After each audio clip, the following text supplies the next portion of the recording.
Call this meeting to order. Please stand for the pledge.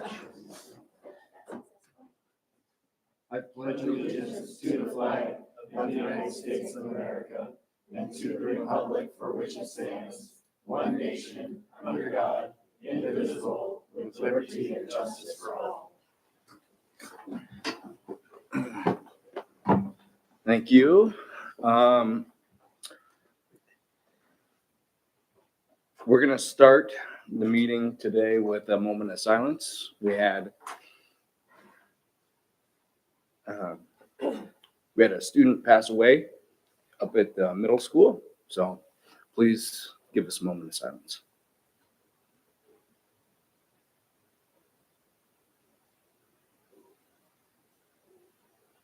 Thank you. That student's name was Eli Welch. So thank you for doing that. Next up is the approval of our minutes. Did you guys have an opportunity to review the minutes? And if so, do we have a motion? So moved. Thank you, Sue. Do we have a second? I'll second. Thank you, Linda. I'll second. Any discussion with the minutes? All right. Seeing none, all in favor signify by saying aye. Aye. Any opposed? Motion carries. Next up, we have student reports from KMS. We have Anaya and Emily. Can you step to the lectern and turn the mic on? You'll see the red light come on the microphone.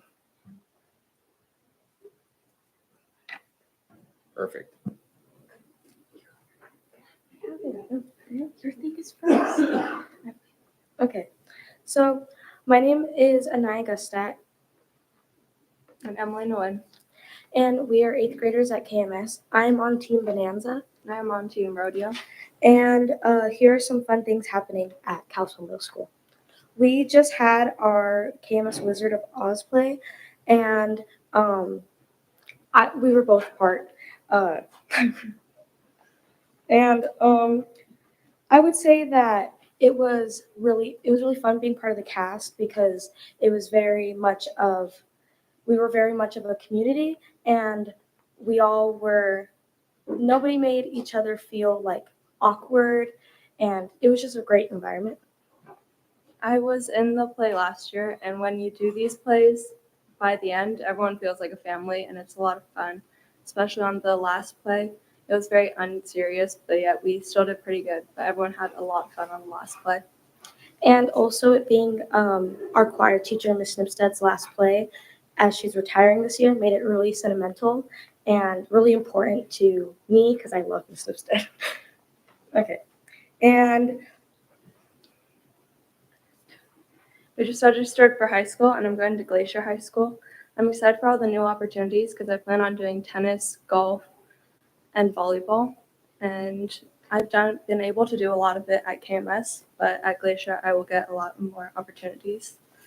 I'm going to Flathead, and I also am really excited for like fine art opportunities and like the choir team, well, the choir class, I mean, and stuff like that because we do a lot of stuff around that at KMS. So,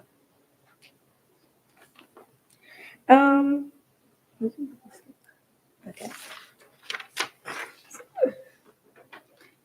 So let's see.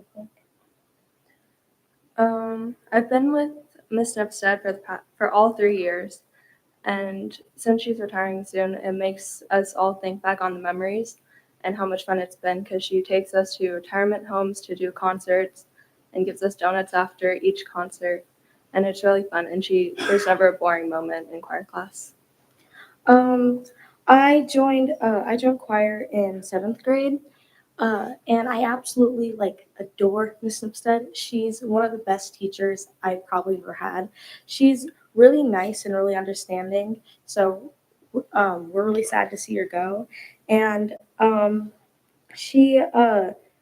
since I was young, music has always been a passion of mine, and Miss Nipstead does a great job of keeping you entertained and the class fun by mixing learning with games. And we do a lot of field trips. Like this year, we went to the college and we sang with choirs from all across Montana in our age group, and then we also we did tours around the elementary schools in the district, which I think is also really cool because it gets other kids really excited for choir, which is awesome. Right here? Yeah. Okay. So last year I got to go to Puerto Rico with Mr. Esch, and it was really fun to experience the Puerto Rican culture and just like see all of it. And this year I'm going to Greece, which leaves next Friday. And I'm really excited to see all the Greece like history and architecture because I love the architecture there. And yeah.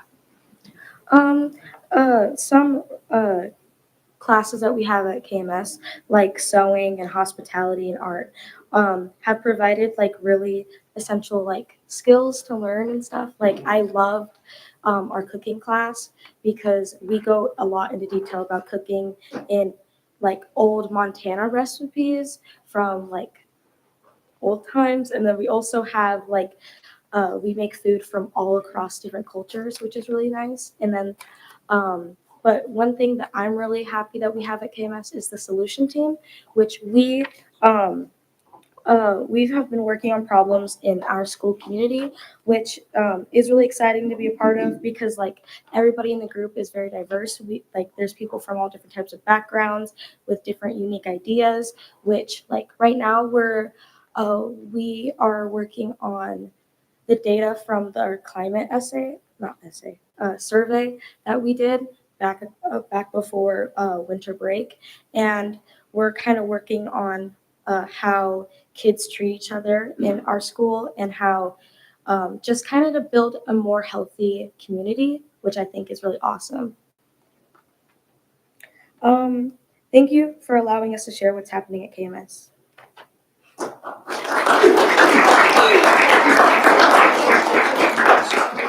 Ladies, we might have some questions for you. Okay. Any questions from the board? You said you went to Puerto Rico with Mr. Esch. Is it science? Was it a science-based trip? Yeah, it was. We got to see bioluminescence, which was really fun. We got to go kayaking at night. It was really fun to see that. Is the Greece trip also science-based? It's led by, I think they're like ELA teachers, but they're probably going to teach us a lot more of the history behind it. First, wear your Wizard of Oz t-shirts. Just kidding. You guys don't have to. But I just wanted to let you know that Miss Dipstead will certainly be a huge loss. She's a wonderful, wonderful teacher. But you're in good hands with Miss Stevens. Mm-hmm. And actually, I believe she's having a concert of the Flathead Choir right now. So at 7 o'clock. So if when you guys take off, if you want to go listen to a bit or introduce yourselves to your new teachers, that would be an awesome opportunity. I just called this mail and I'm sorry for being late. My mic. Sorry it's late and I just caught the tail end, but it sounds like the courses that have been really impactful for you guys in middle school have been choir, and you've enjoyed hospitality and sewing and art and other classes like that. Is that correct? Yeah. Yeah, those are all wonderful classes and offerings we're proud to offer. So yeah, I'm glad you guys enjoy them. What about reading, writing, and arithmetic? I didn't hear anything about that, Jack. Those are the basic classes. What about reading, writing, and arithmetic? How are you doing in those? Oh, I absolutely love like ELA. Oh, I love my ELA teacher. I'm like, that's like, I guess a class I'm like really good at. I love my ELA too because every Wednesday we just get to read for the whole class period, and he has like flexible seating, so it's really fun. We in my ELA class, we just for the month of February, we were writing haikus like for the first 5 minutes of every class, which I like. I love poetry, and then she's really good at like connecting the things that we learn about in our classroom to like modern things that we might experience at school. So I just always liked ELA for like the reason. I also just love writing. Math is in music, so I'm trying to tie them together. Any other questions? Scott, I just want to say real quickly, Marty Paw, your assistant principal, has shared how proud she is of you guys and the solutions team. It's super unique to have a group of middle school students coming up with solutions to make kids feel valued and seen in such a big school of 1,000 kids. So just so proud of you guys. Keep up the good work. Thank you. Thank you, ladies.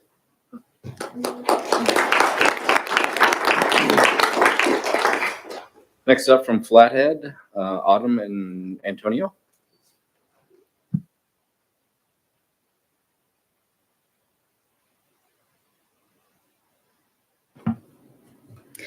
So we are in the work-based learning.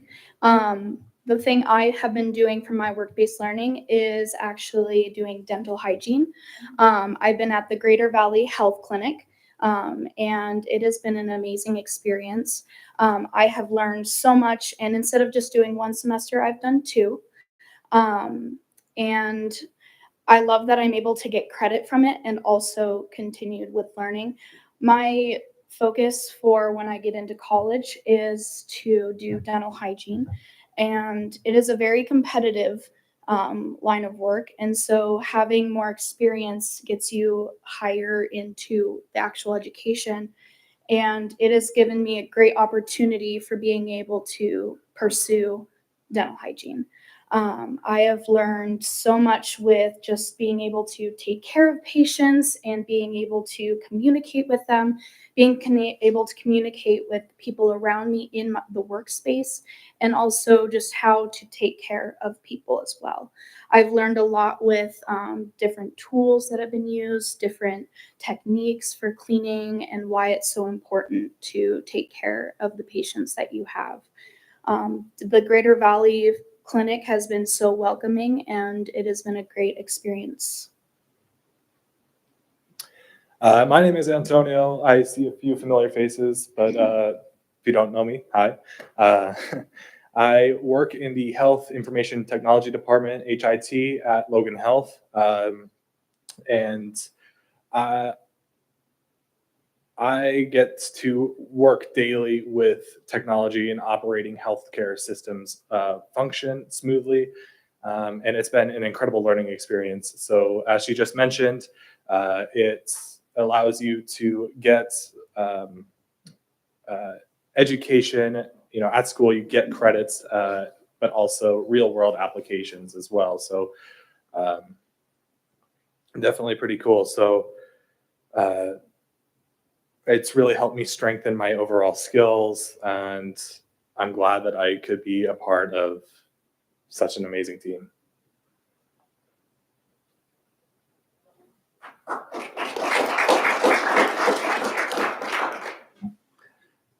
With dental, as a dental hygienist, what do you find the easiest part and what's the most difficult part that you're facing? I think for the most difficult part that I found with just learning about it is how many tools there are. There are so many different tools, and there's so many different uses for all of them. It could be something simple like Explorer is one of the tools, and there's like multiple different branches on types of explorers. Like there's the pigtail, which I learned actually today, and all of them have different uses. So I would say that's the most difficult. I think the easiest for me has been communication with patients. It's been really nice to be able to just meet someone new and just have a good conversation with them and hear about their problems and also their good days, their bad days, and make sure that they're feeling better with the dental care they're getting. Thank you. And Antonio, with Yes.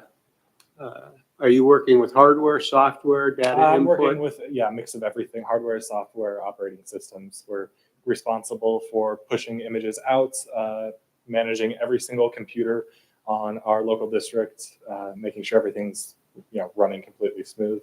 I work with clients to resolve issues through ticketing systems. They'll call me and I'll go out there, replace a printer, just varies day to day, but we do everything, software and hardware. So both remotely as well as that? Remotely as well. About half of our staff are remote right now.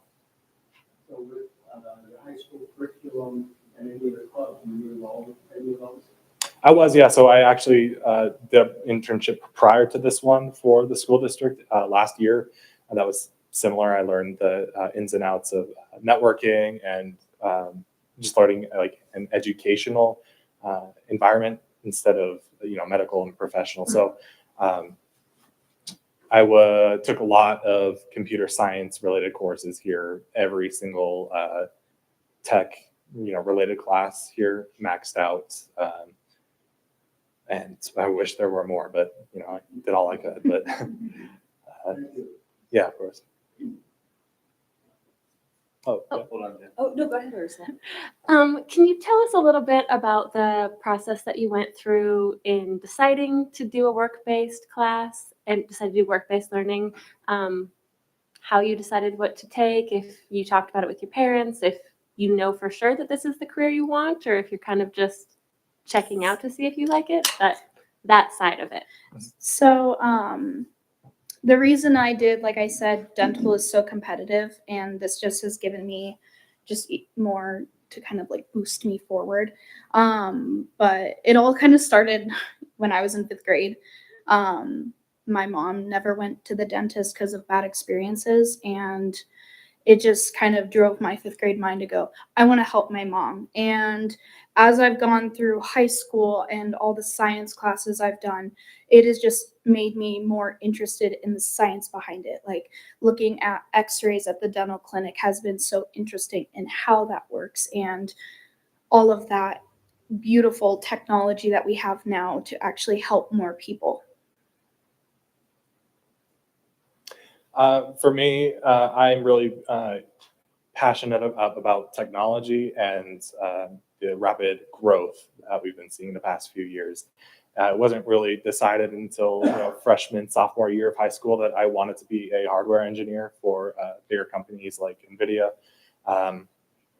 And I, talked to my parents about it, and they were like, go with it. They were incredibly supportive. So that helped out a lot. And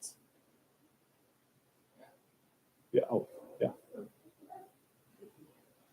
So Antonio, what do you plan on doing after the internship and into the future?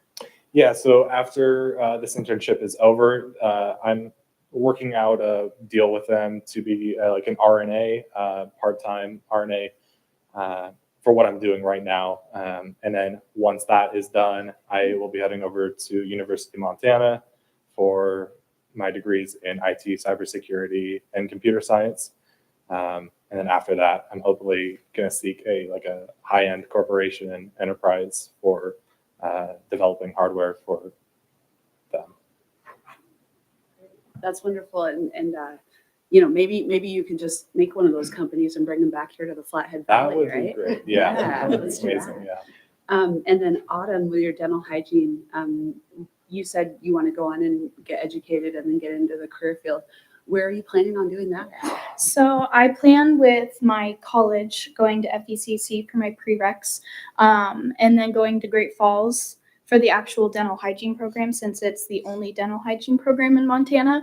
And I plan on finishing through there and hopefully working in Boulder, Montana. I really loved how rural it was.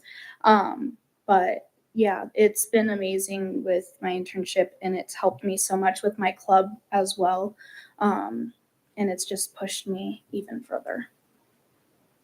Thank you, guys. It's wonderful to hear how these work-based learning opportunities have impacted your lives and your futures, hopefully. So thank you.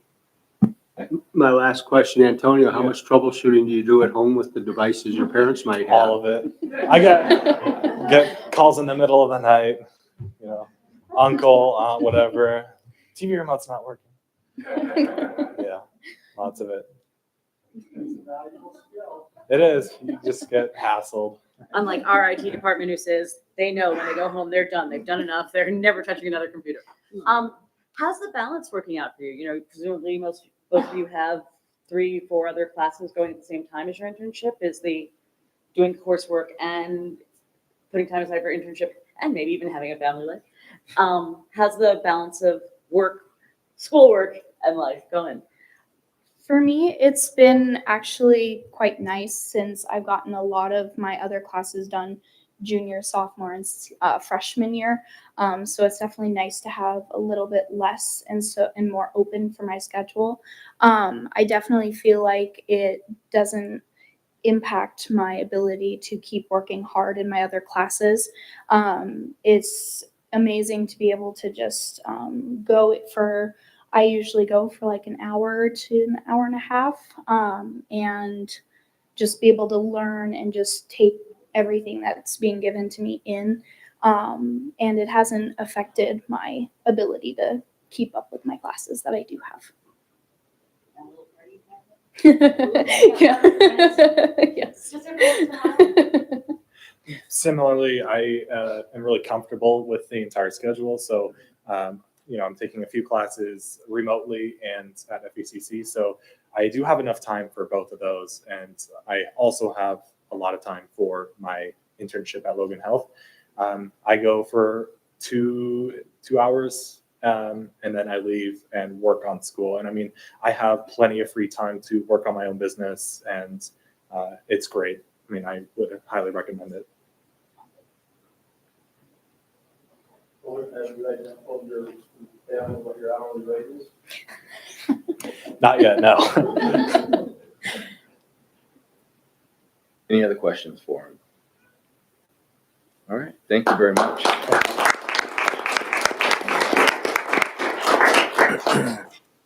Next up from Glacier, we have Lexi and Elizabeth.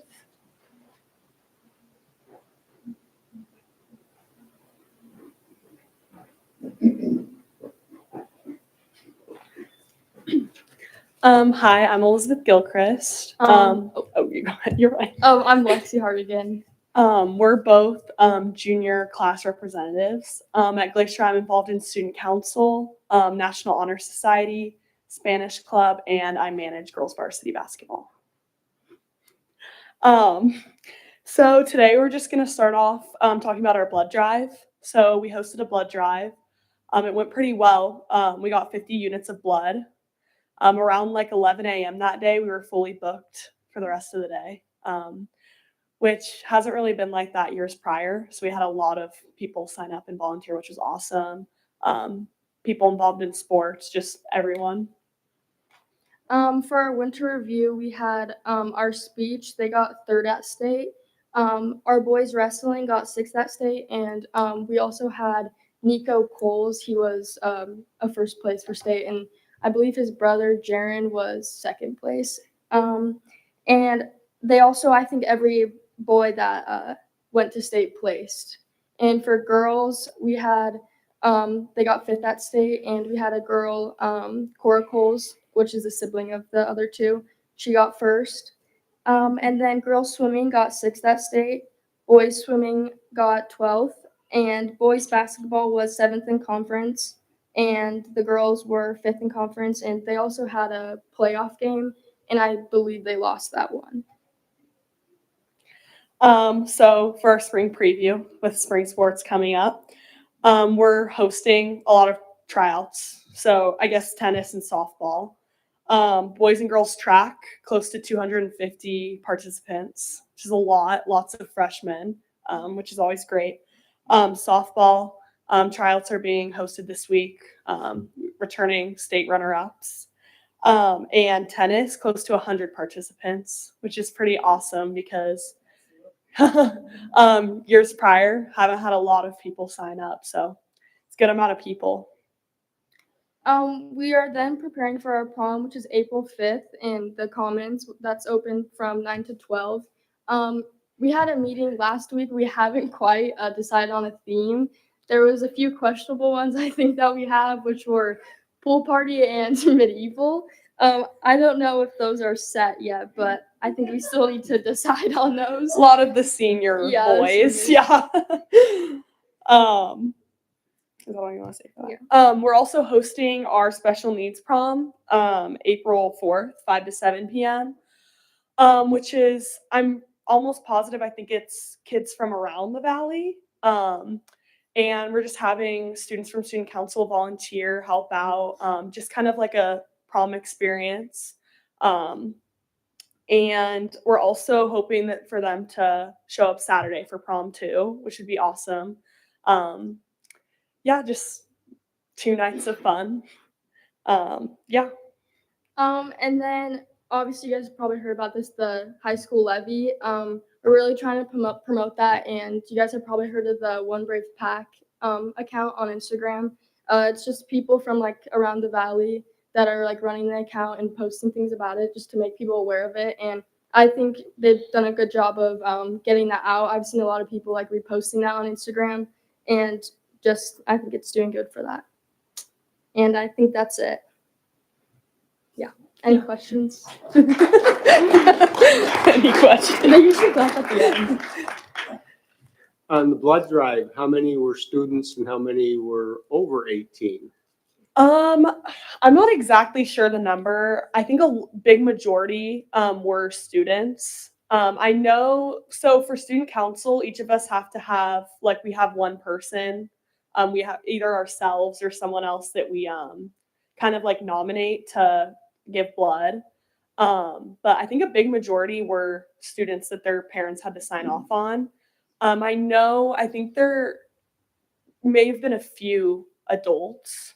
But yeah, I mean, a lot of seniors too that I guess are 18, but a big majority of students. So the ones that are in sports, how do they handle the fact that they're not supposed to exercise after giving blood?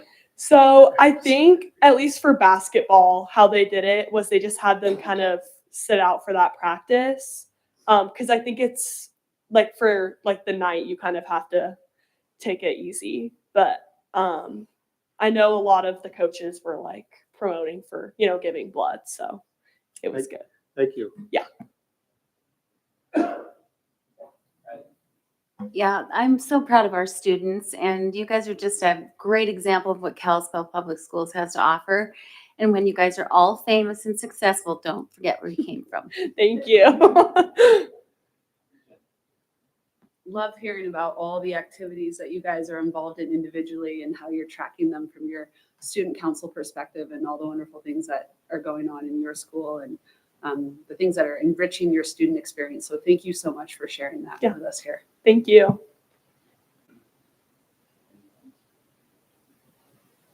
Okay, one more question. On the special needs prom, is that the second year that we've done that now? Yes. Yeah, we heard about it last year for the first time. It was such a cool idea. Mhm, and I'm for really sure. happy to hear it's back. Yeah, one of our, she's senior class president, came up with the idea last year. It's an awesome idea, yeah. Mm-hmm. And did you say that was for any special needs in the valley? Yes, I think it's around the valley. I think we're getting the word out to other schools. I could be wrong, but I think that's what we talked about in our meeting. That's Yeah. what we did last year. Yeah, so yeah, all around the valley. Yeah. Yeah, thank you.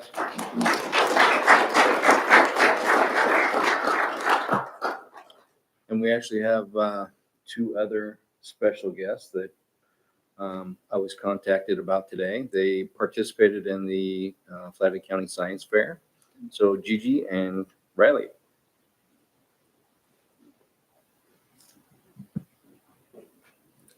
Hi, my name's Gigi. And I'm Riley. And we had the opportunity to go to the Flathead County Science Fair, and we just wanted to tell you like how great of an opportunity it was for us. We both have sports going on, and our teachers really tried to get us involved with this.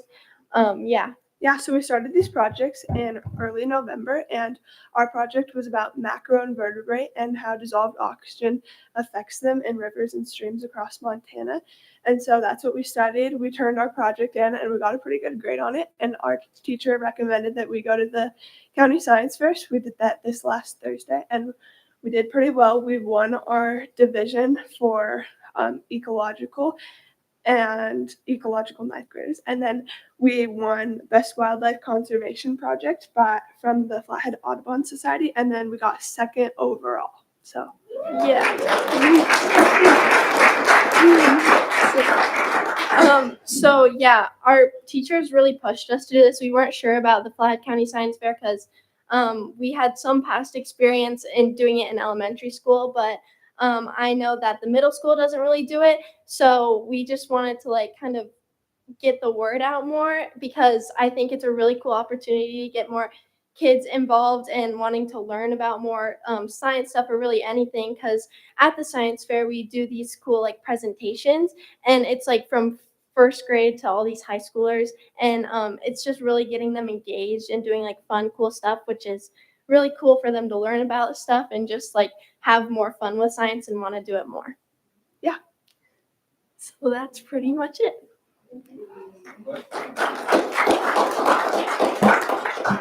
So you used the science lingo on what you were looking at. How about the layman's version of microscopic or bugs or insects? Yeah. Okay. We looked at how macroinvertebrate, so they're just little bugs that live in water, and they are big enough to see without a microscope, but they lack a backbone. And so there was aquatic worms, caddisflies, stoneflies, mayflies, and a lot of other species. And we saw how the amount of oxygen in the water affects them. So we found that in areas where there's more oxygen in the water, there was faster water. So like the waves and stuff would get the water more oxygen. Have more oxygen in the water. And so then the bugs enjoyed those spaces better. So follow-up would be if you were in stagnant parts of a stream, the bugs wouldn't be there, whereas if it was more free-flowing, the bugs would be there?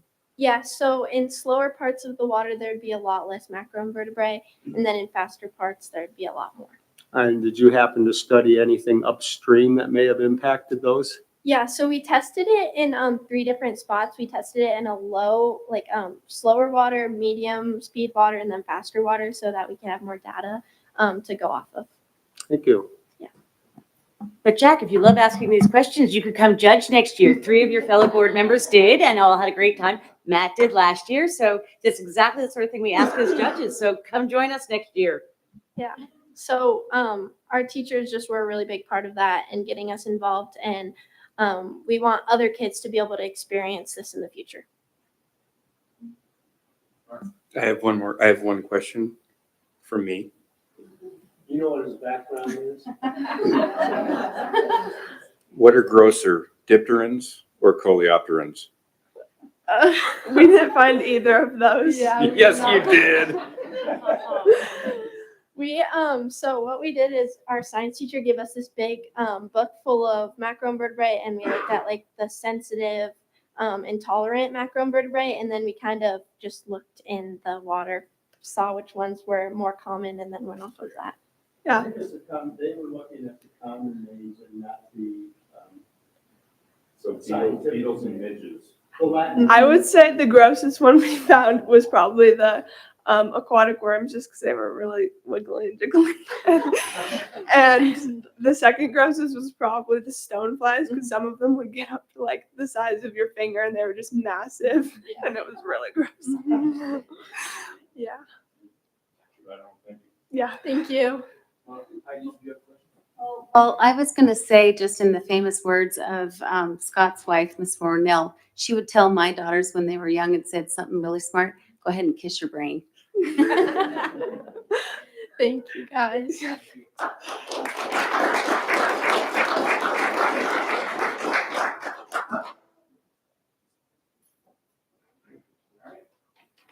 Next up is public comment. At this time, the board provides the opportunity for comment on public matters that are not on the main agenda. Members of the audience are encouraged to briefly address the trustees on issues that are not on the agenda. The chair of the board will seek comment from the audience on significant items as they occur. Public matters do not include any pending legal matters, private personnel issues, or private student issues. Please do not attempt to address such issues at this time, or you'll be ruled out of order.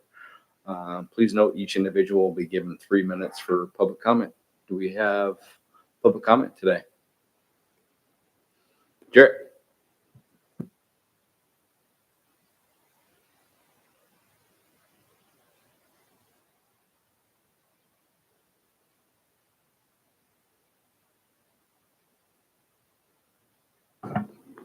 Hello, my name is Jared Stump. I'm a teacher at Glacier High School.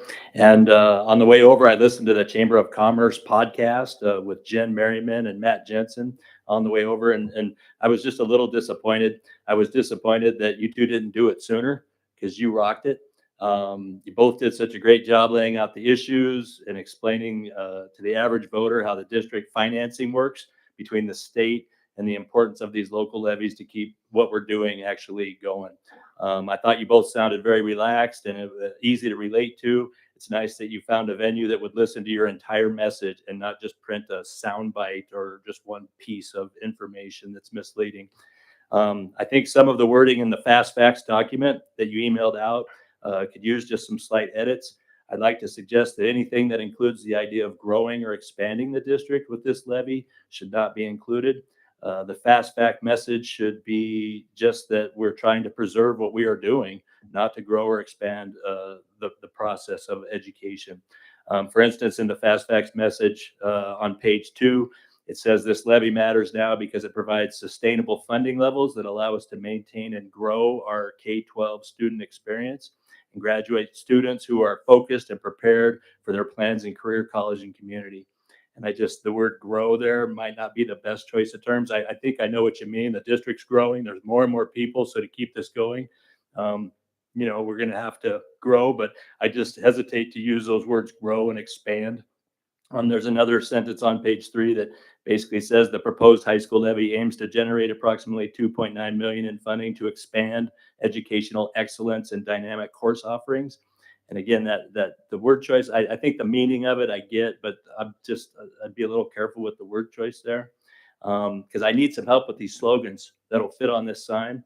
I think I heard you both saying in the podcast the message that I've been looking for.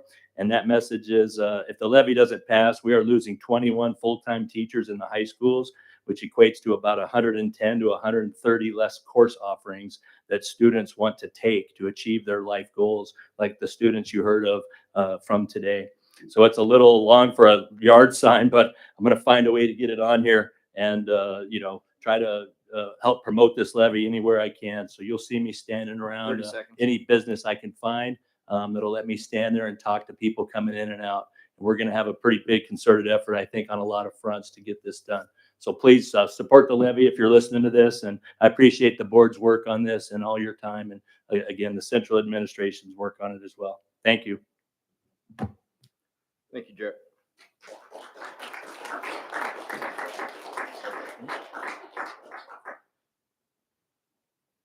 Any other public comment?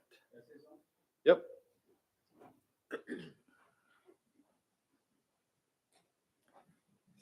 Thank you. It's great to be here. Could you state your name for the record? My name is Dave Martin, and I have 4 kids that are enrolled in Kalispell Public Schools. I read in the newspaper that if the levy doesn't pass, there's the possibility that the Ag Center might get axed. I'm not sure if that was just a scare tactic to get me to come and talk tonight, or if that's legit. I'm all for funding education, supporting our kids. But I have some concerns about where the money is going and how much is being taken in. And I think it might help your cause a little more with the levy if you gave like some solid numbers in the newspaper and didn't just say, hey, we're going to have to fire people, but like give us some solid numbers so we can get behind you. Because as a property owner, I'll say that my property taxes have gone up about 90% in the past 8 years. And there's a lot of new construction as well. My house was built in 1983. And so if everybody's property values have gone up and we've got all this new construction, in my mind, and please excuse my ignorance if I don't know how it works, but in my mind, I'm thinking, well, then there's more tax revenue going to the schools. And if I'm wrong, please show the regular Joe like me why I'm wrong so that we can help support our kids and help support the levy if that's what needs to be done. And that's all I have to say. Thank you.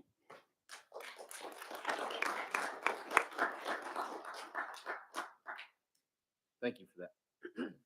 If you leave your email, we'd be glad to get back to you and share that information with you. Thank you. Any other public comment? All right, seeing none, moving on to human resources and personnel. This personnel activity report is quite standard for those. I do want to point out that our custodial team is no longer at the bottom with 10% or more. We've fluctuated, but out of the 38.5 FTE we have for custodial, we're only needing 2.5 FTE.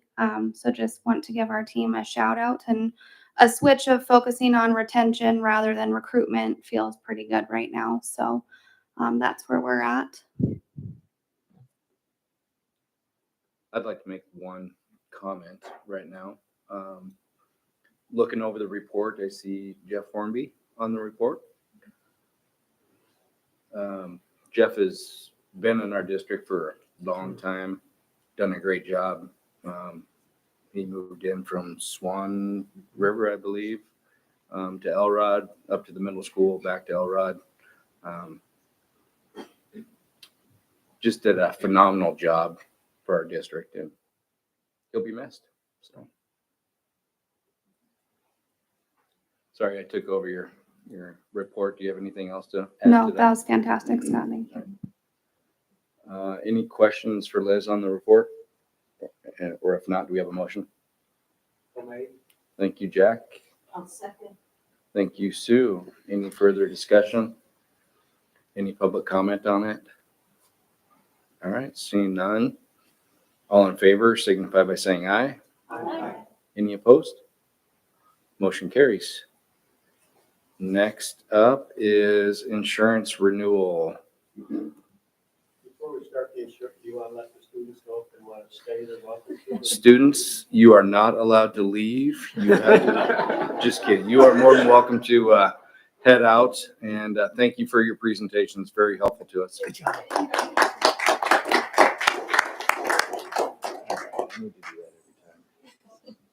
They wanted to go. They're hungry.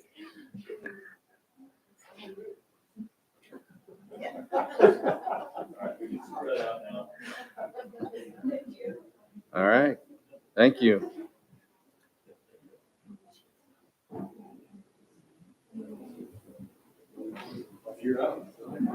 So I'm Scott Haas. I think over the course of the last 8 years, I've met most of you coming and going in and out of the insurance committee meetings. We've gone through a pretty arduous process the last few months. The health and welfare plan of the district is always a challenge.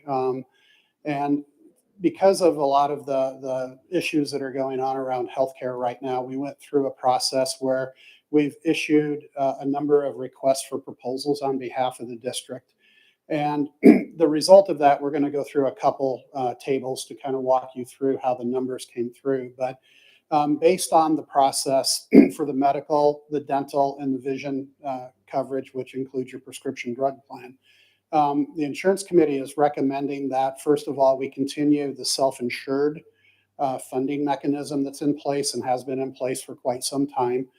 And to continue then to also, on the dental insurance, we moved that to a fully insured program coming up on 3 years ago. And we would also then recommend continuing that. And that process then has all been validated through the RFP process, the results of which we're going to walk through real quickly so that you all have insight on how that was, the results came back in. Thanks. Scott, just real quick, for Yes, the sir. board, Matt did just share the presentation with us. So for those of you that do have tablets, you should have an email now with that presentation on. Sorry to interrupt, Scott. Yep. So the next slide, on the fully insured proposals. And does everybody understand, first of all, the difference between a fully insured insurance product and a self-insured?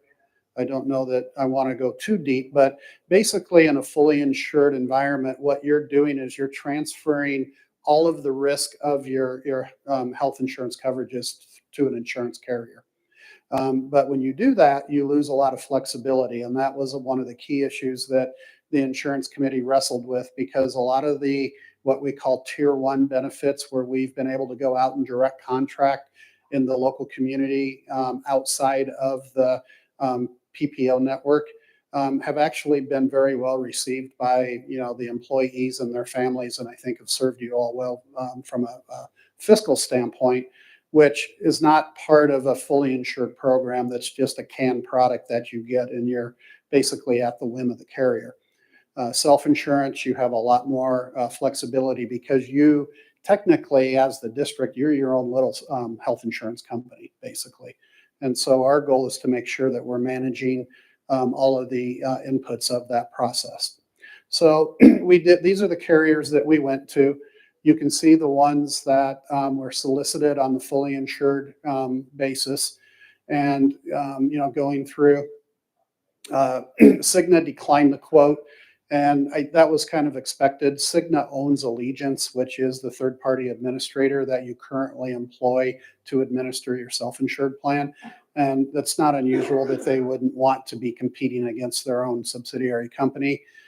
Aetna declined the quote because of the lack of provider network access here in Montana. Aetna has very little business in the state of Montana, so it wasn't a good match for them.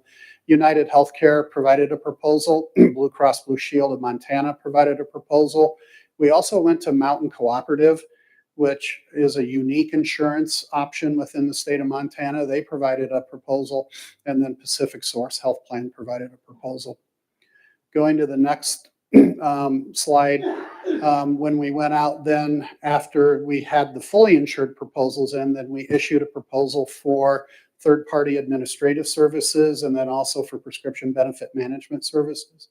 Allegiance Benefit Plan Management, that's your current incumbent third-party administrator. Their offer of their renewal was presented and received. First Choice Health, they declined to submit a proposal. They said that their rates were uncompetitive. EBMS, which is a third-party administrator out of Billings, they submitted a proposal. United Healthcare submitted a proposal. Blue Cross Blue Shield of Montana submitted a proposal, but Pacific Source did not submit a self-insured proposal, only fully insured. And then on the prescription benefit management, we put out RFPs to a number of of prescription benefit managers. This is the list of the 7 that it went out to, and you can see that we had 4 declinations, and then MedImpact, Optum RX, and Providence, who's your incumbent, basically submitted proposals. Next slide. So this is where this comparison gets a bit interesting, so I don't want to belabor too much of it, but what you see in those first 2 columns, the current self-insured Allegiance program with the dental with MetLife, and then your vision is also self-insured through Allegiance, that we're looking to end the year, we're projecting it out at just a little bit over $9 million for all 3 of those coverages. So the $9,058,359 is what we're projecting to year end.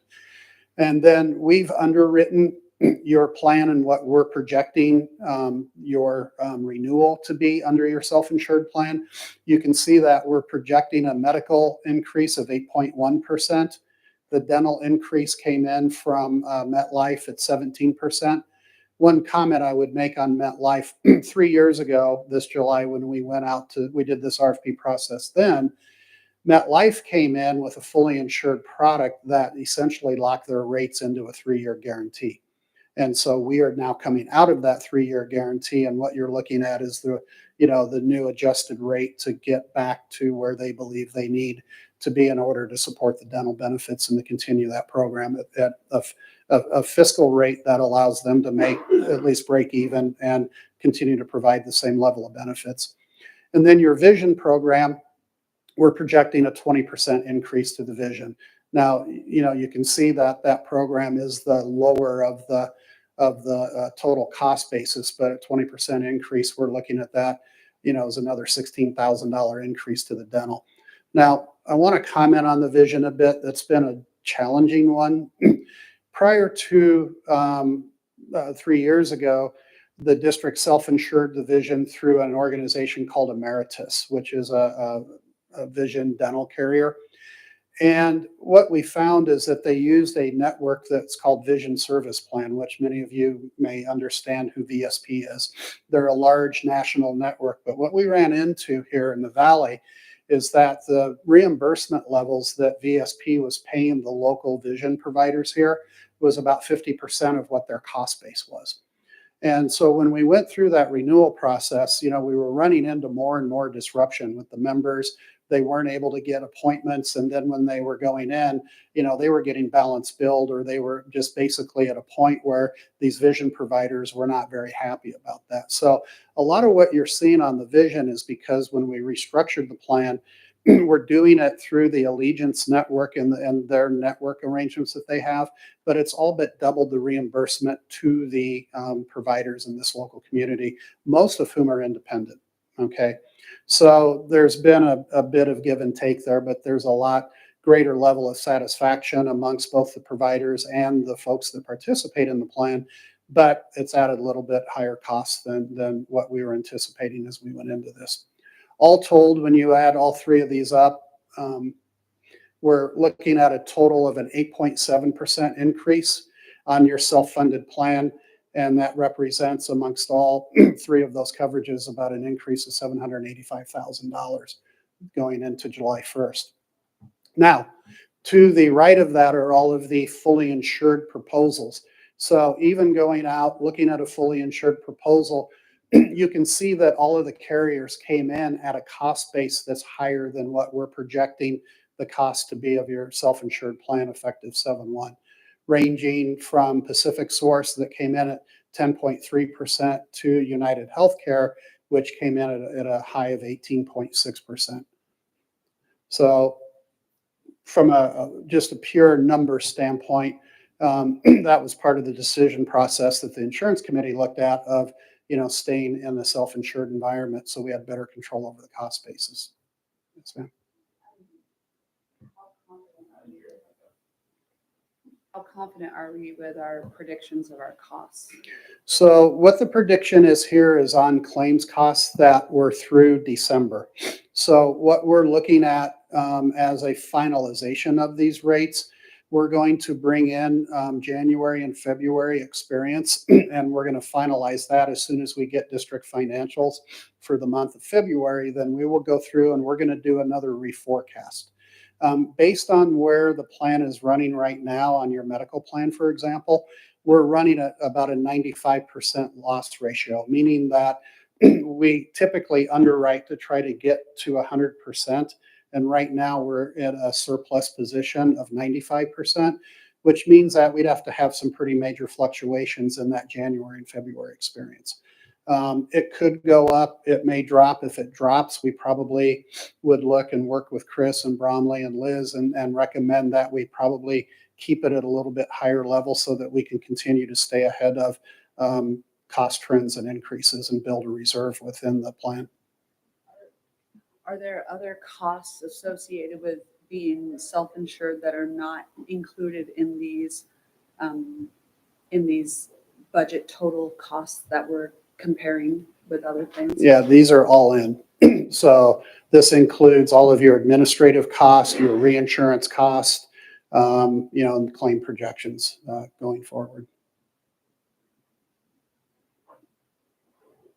To help answer your question, I don't know how, if we were fully insured, I don't know how much time Bromley would be spending on this versus self-insured. That would be a Bromley question there, because she does spend a lot of time on self-insured. For me, the simplest equation, if I were to take Pacific Source and I look at the difference there, for the 550 participants on a 10-month pay schedule, that's $26 additional per month. Now, to some people, that may not be very much, and it might be workable. But at the same time, we're then subject to whoever Pacific Source's providers are. And with self-insured, we can select our providers and have tiered relationships where we can get good discounts that wouldn't otherwise exist. And that's what we've been working on for years and are continuing to develop it. So that the real dilemma is with self-insured, there may be the appearance that with another $26 per person per month on a 10-month basis for a participant, it's not a lot of money, and you get rid of all of our liabilities. But I'm not sure that that's truly the answer to it all, but that's probably where the debate comes down to, is something like that. Yeah, and that was kind of my concern, because what we're comparing is we're comparing a projection with basically our finite liability. And I'm looking at these and I'm actually surprised we're so close. Like, I mean, we're within a 10% margin here, which isn't insignificant. But when we look at years like we've had in the past, where we've had ballooning RX coverages that have put us way out of whack and other things, this seems to put a cap on this for us. Well, over the last 7 years, yes, it's been a narrowing of the fully insured costs to the self-insurance costs. 7 years ago, there was at least a 30% disparity between the two. And now it is narrower, and that's an example of what we'd have to, where our decision goes.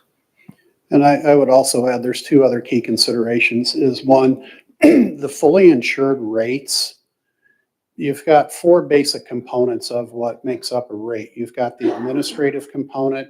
You've got a pooling charge that basically takes those real high takes the top end off of large claims.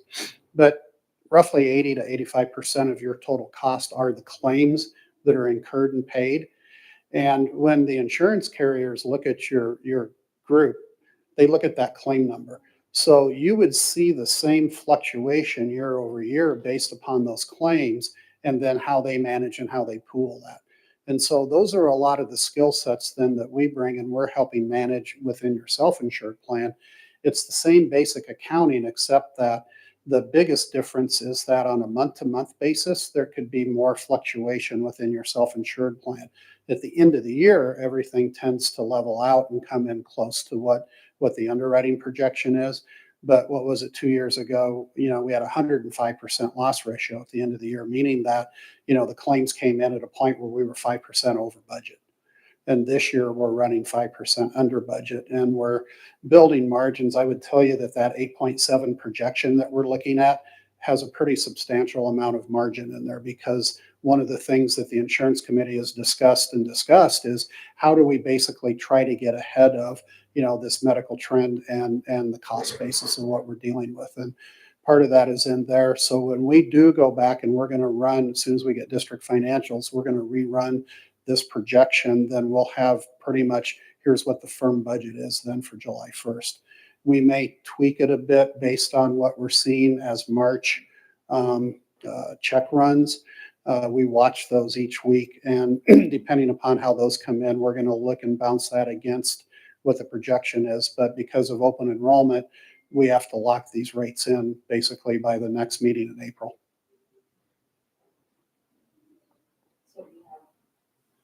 So we have basically this meeting to make this decision.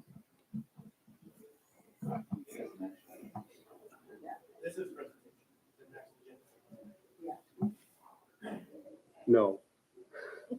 I have a question. So I don't speak insurance, but do these options here include the same cost to the end user? For example, like office pays, how much the insurance covers for, visits, et cetera?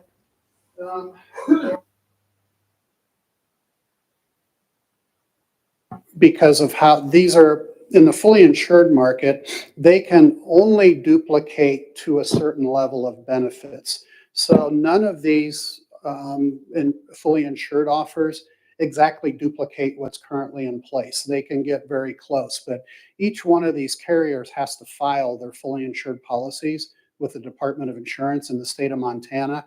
And as they are approved, then they get certain latitude on what they can and can't do in benefit structure.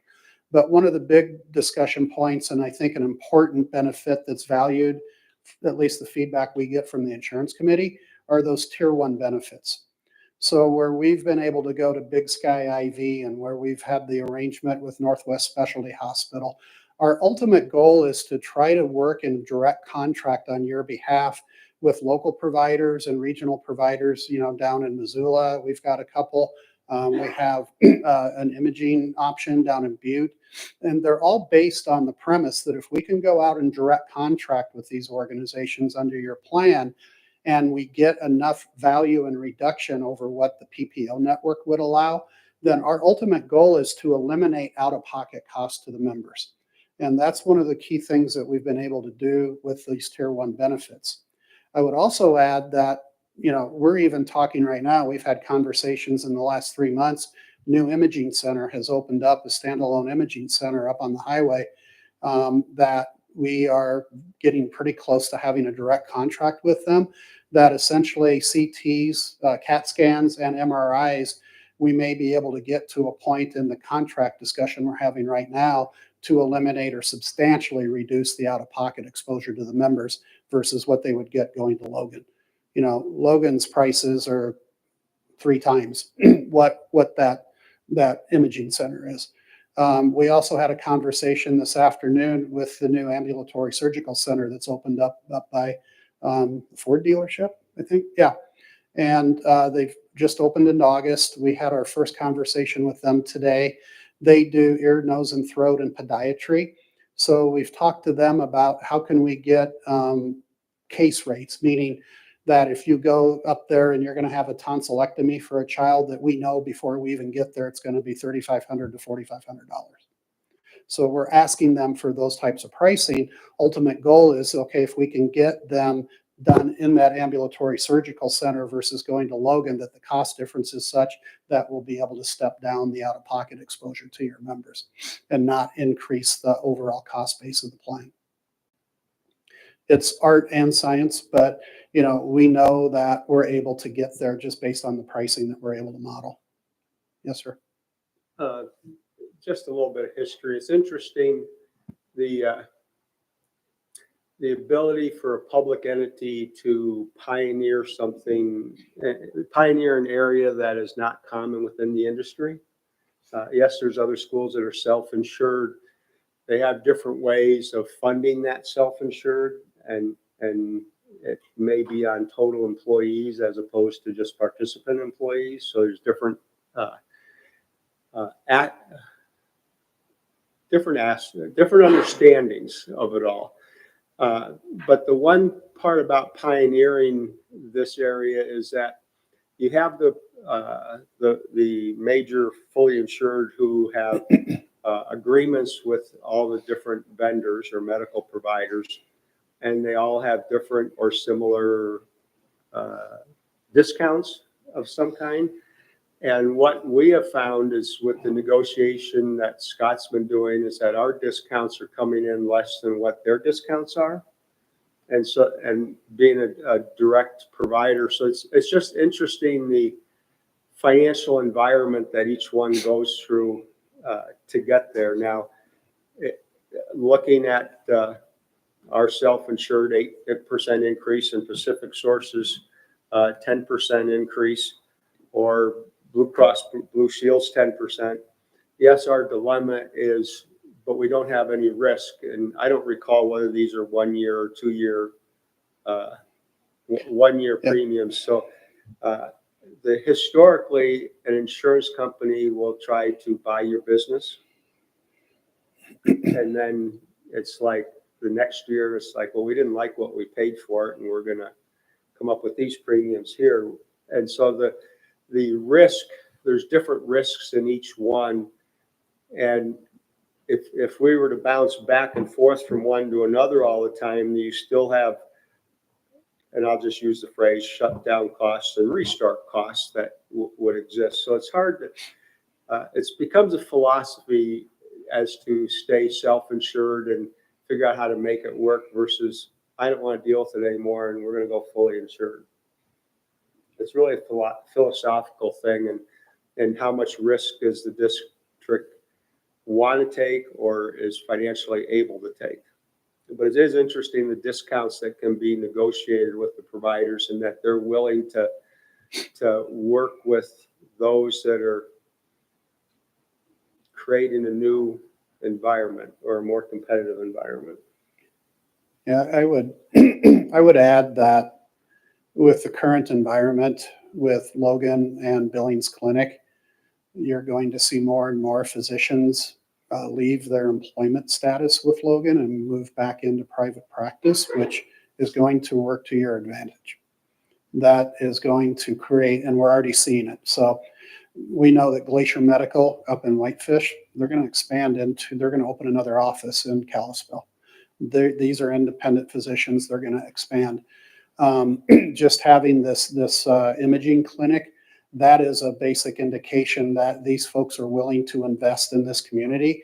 And these are private individuals. They are not, the big health systems. And I got to tell you, competition is what drives change. And the competition occurring as it is, I think starts to set the stage for some more positive things in the future here. And I want to give you also a heads up.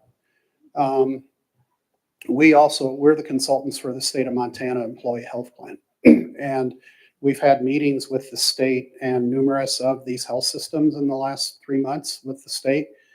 And we have one of the entities that came in 3 weeks ago and is basically saying we're going to go out and we're in negotiations with Blue Cross Blue Shield of Montana for 50% increase in cost over the next 3 years. Another one came in and they actually recontracted with the Blues, 32%. So my point of this is that the real issues are going to start hitting in about 2 years with those types of cost increases with these fully insured carriers. You guys have got an opportunity being self-insured to help mitigate those issues. Yeah. So the next two, and just, Just to make sure I understand, so next year we're going up 785 regardless, right? give or take a point or two based on how we finalize. So what we're really talking about is the delta between 785 and 929 and 978. Yes. Okay, so we're talking like 150,000 to about 200,000 difference for those two first options to go fully insured. Yes. And then losing those tier one benefits, and then losing any opportunity to do direct contracting and any of the things that we're talking about. And these, but these guys have tier one benefits too, right? No. Pacific Source and Blue Cross? Nope. No. You'd have basically your standard PPO benefits. The uniqueness, let me give you the best example. You've got this opportunity with Northwest Specialty Hospital over in Post Falls, where because of the pricing that they're giving us for surgical case rates, we've had quite a lot of people from the district and their families go there for services. The best example is like a knee replacement is one that is, more common than not. We're basically about $25,000 all in, right? Every one of those that goes over there at 25,000 is saving you about $20,000 off of what it would be to have it done here locally through the Allegiance network. The Blues are very similar. United Healthcare is very similar in that differential. PPO networks, as a rule, do not save cost. Everybody wants to talk about discounts. We could care less if you've got a 75% discount. What we want to know is what is the unit cost for that particular procedure. And that's how we look at it. And that's why we drive and consult with our clients. Let's focus on the unit costs and work with, like in this case here locally, independents that are willing to step up and compete and provide greater value to the district. So this new ambulatory surgical center that's opened up, if we keep, 5-6 cases from going over the hill to Post Falls and keep them here, that's a win for everybody. It's a win for you guys at the district because we're getting those competitive case rates, and then the money's staying here. It's not leaving the valley. So those are the types of things that we're looking at and talking about that you lose when you get into the fully insured market. In the interview process, each of the entities expanded on their ability that if claims did not exceed projections and there was profit at the end of the year, how that profit would be distributed or moved forward. When I asked each of them, well, what about when claims exceeded? They would never answer those questions. And that told me right there that I can't trust fully insured. And I would ask each of them twice, not one right after the other, but I'd come back around and say, but what happens when our claims exceed what your projections are? And they would not answer what would happen. Obviously, the premiums would have to go up the following year, but they wouldn't even say that. So real quickly, the next two slides, and there's some important things that I want to point out here. This is the self-insured plan, so it's all the same in the first two columns of what you just looked at. But we had three organizations that provided proposals that would replace Allegiance. This is the third-party administrative side. And you can see the first one, EBMS, they came in at a net cost. If you go down to the bottom, well, if you look at the TPA fee, it's 8.1%. They're about $2,000 or $3,000 under the current. And then when you get down to the bottom, you can see that, you know, they're just slightly under by, I think, 0.1%. But then I want to point out then with Blue Cross Blue Shield of Montana and with United Healthcare, you can see that their administrative costs that they quoted on, and we're going to talk two things here. That's a gross fee, what their actual quoted admin fees were. You know, raise the renewal for the self-insured plan under Blue Cross up to 8.9% for both United Healthcare and Blue Cross Blue Shield of Montana.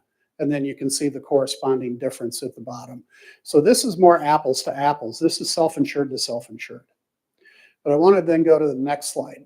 And what you see is some numbers in red there. Okay. So Allegiance provided a $15,000 wellness credit, meaning that if you guys do a flu clinic or you do some wellness program, submit the receipts, they'll reimburse up to $15,000. Blue Cross Blue Shield of Montana basically said that if you move to us in a self-insured plan, we'll give you a $100,000 credit in the first year, $25,000 credit in the second year, and $25,000 credit in the third year. But the difference is that once that $100,000 is used within, you know, the first few months of the plan year, then you're paying at one of the highest administrative fees that was quoted. So your current all-in, and I don't have the numbers in front of me, but your current all-in is roughly about $37 per employee per month versus where the Blues came in. And again, I don't have it in front of me, but it's about $45. So yeah, you get $100,000. That's a nice, you know, enticement. But once you burn through that, then you're basically paying those higher rates. And so same thing, United Healthcare came in. They said, we'll give you $125,000 to credit against your fees. But then once that's burned, then basically you're back at paying those higher rates. So once you get through this, as you move into the middle of the year and then into the second year of these programs, you're actually going to be paying more for the plan cost of administration versus what you currently have, which we also have gone back to Allegiance and they've given us a 3-year guarantee.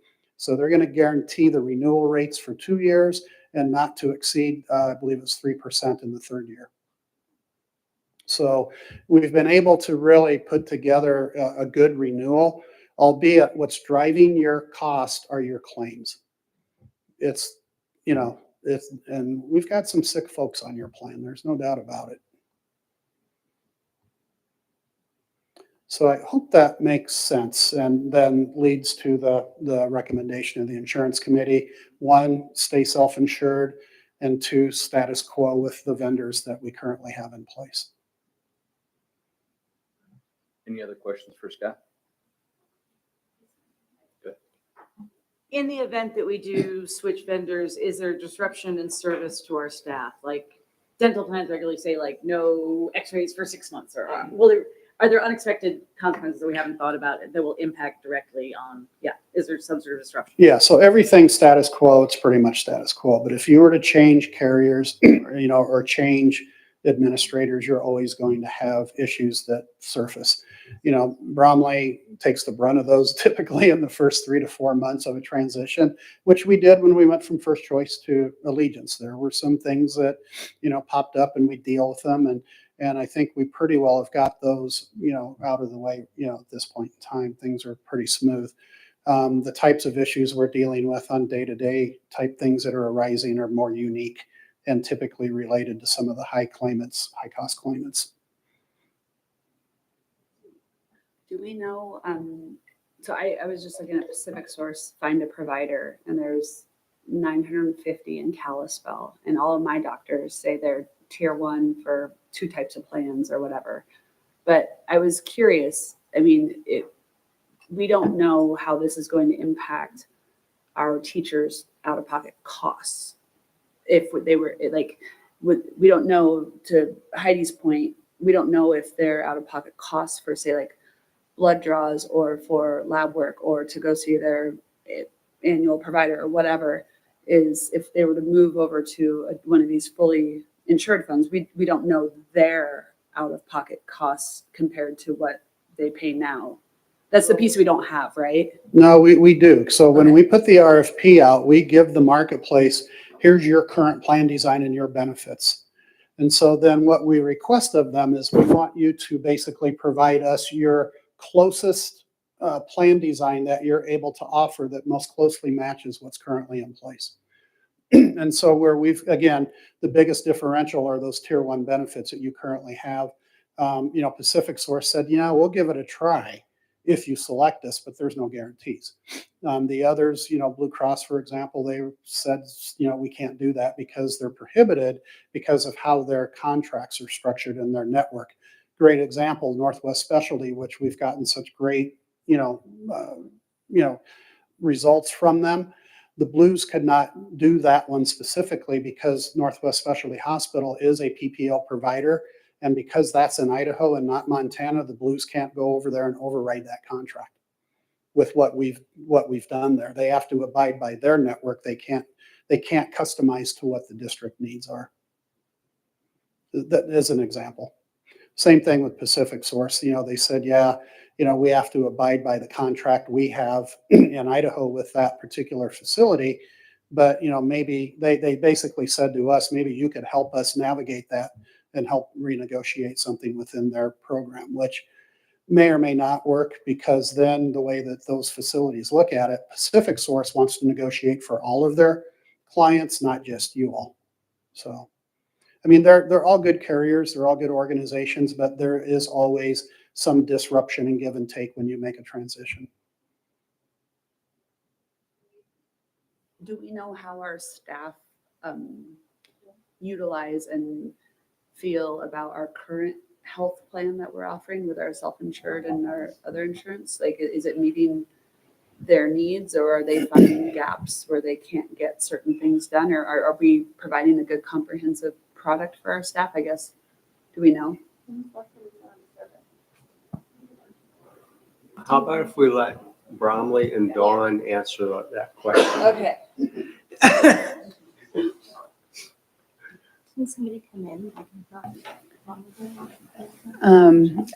As it relates to our tier 1 benefits, I think sometimes those get overlooked as a huge benefit when you're looking at a premium as opposed to a deductible and out of pocket.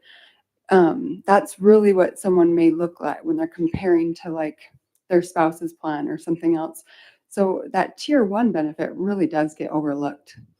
And I would say that giving that up would be pretty detrimental to a lot of our staff and their families, as it's pretty highly utilized. And as you guys have heard, just removing the offsite clinic with premise and how that impacted the staff and their families, and just doing something similar would I think disrupt. And I think for the most part the benefits that we have in place are people are happy with. We have a small portion that are on our high deductible plan. There's probably like 45 out of the 550 on that plan, but those that are on it really like it. And the way we have it structured and set up, they kind of get the best, we kind of have options for everyone. As far as the PPO plan, the traditional plan, we're constantly trying to add benefits to that tier one. With it being a 3,000 deductible, sometimes that's hard. I heard at the insurance committee last week that someone had a diagnostic colonoscopy who they had to pay for that out of their pocket when a preventative is paid for, but then they have to go back in for a second diagnostic one. And they're wondering, why are we paying this much in premium when we can't even get certain things like this covered? So I do hear that, but then you get those people that are sick and they have a lot of high claims, and they are very fortunate and grateful for the coverage that they do have. And I think it's just all perspective and where they're at in their life and what they're going through. Going back to the colonoscopy, wasn't that just, it sounded like that was just a coding issue? No, I think that one was someone who had a diagnosis. So under the Affordable Care Act and under your plan, you have a list of preventive services that are paid for at 100% with no out-of-pocket. Colonoscopy is one of them. Every 10 years or so you go in.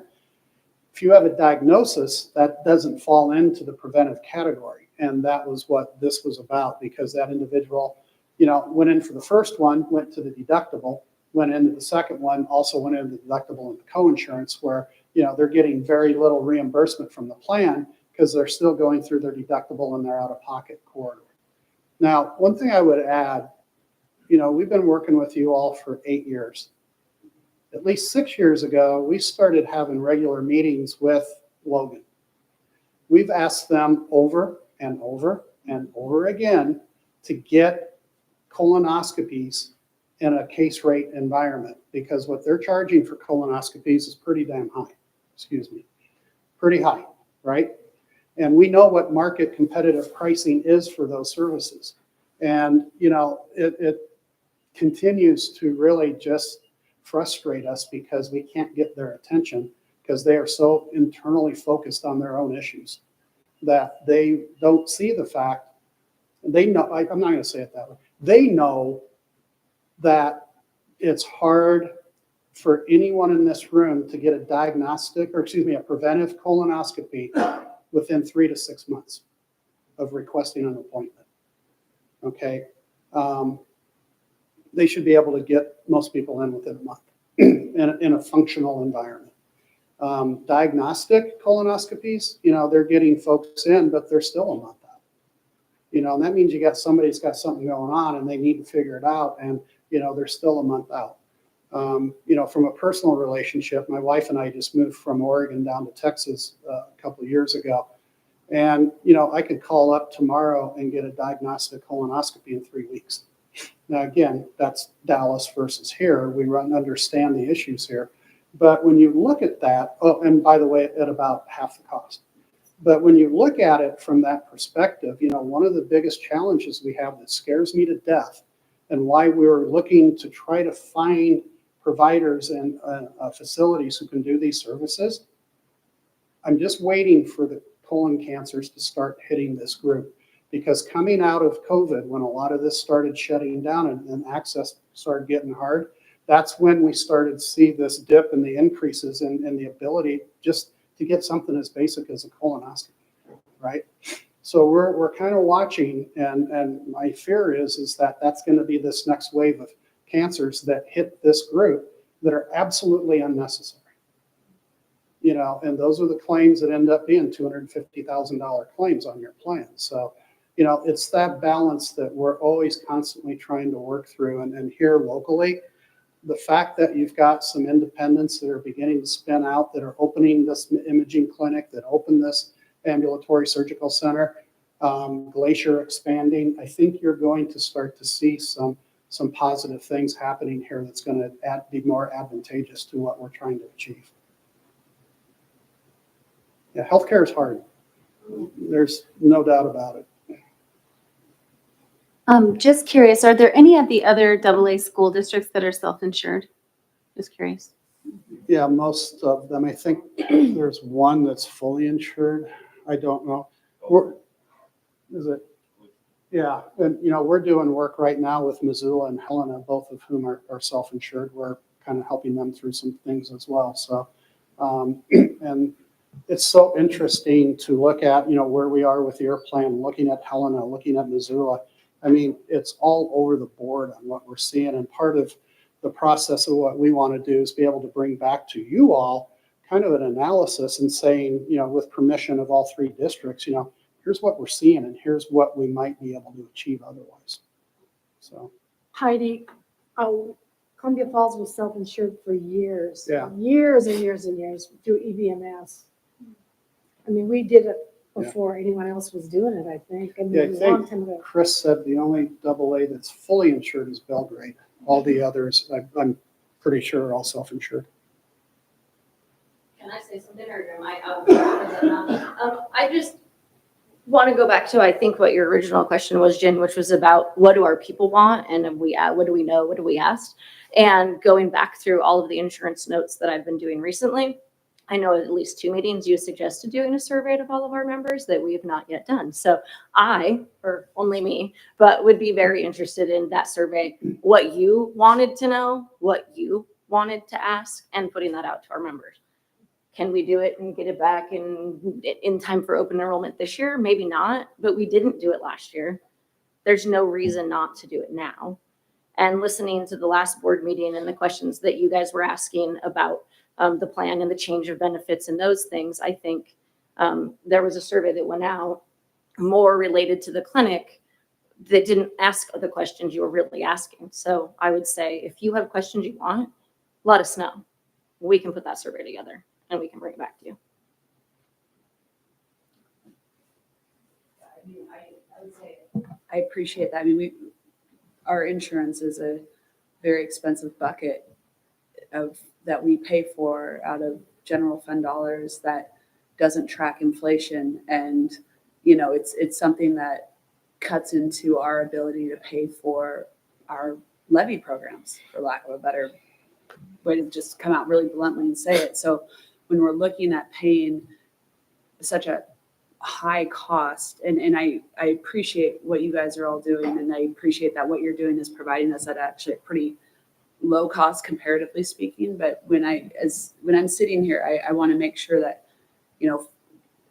if what we're doing involves some risk, I want to make sure that us doing it, that our teachers, it's meeting their needs and it's meeting what they want. But I mean, I tend to agree that we're probably not in a position to do anything different with a renewal deadline coming up here in a month.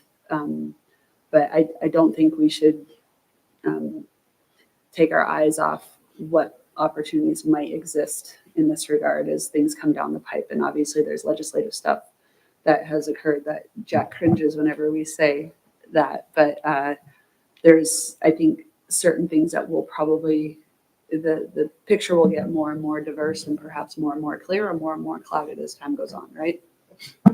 Well, it is interesting legislatively where they've authorized counties and municipalities to have medical levies, but not school Yeah, I districts. know, I saw that.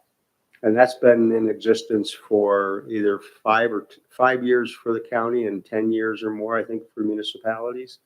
But they don't want to allow the same provision for school districts.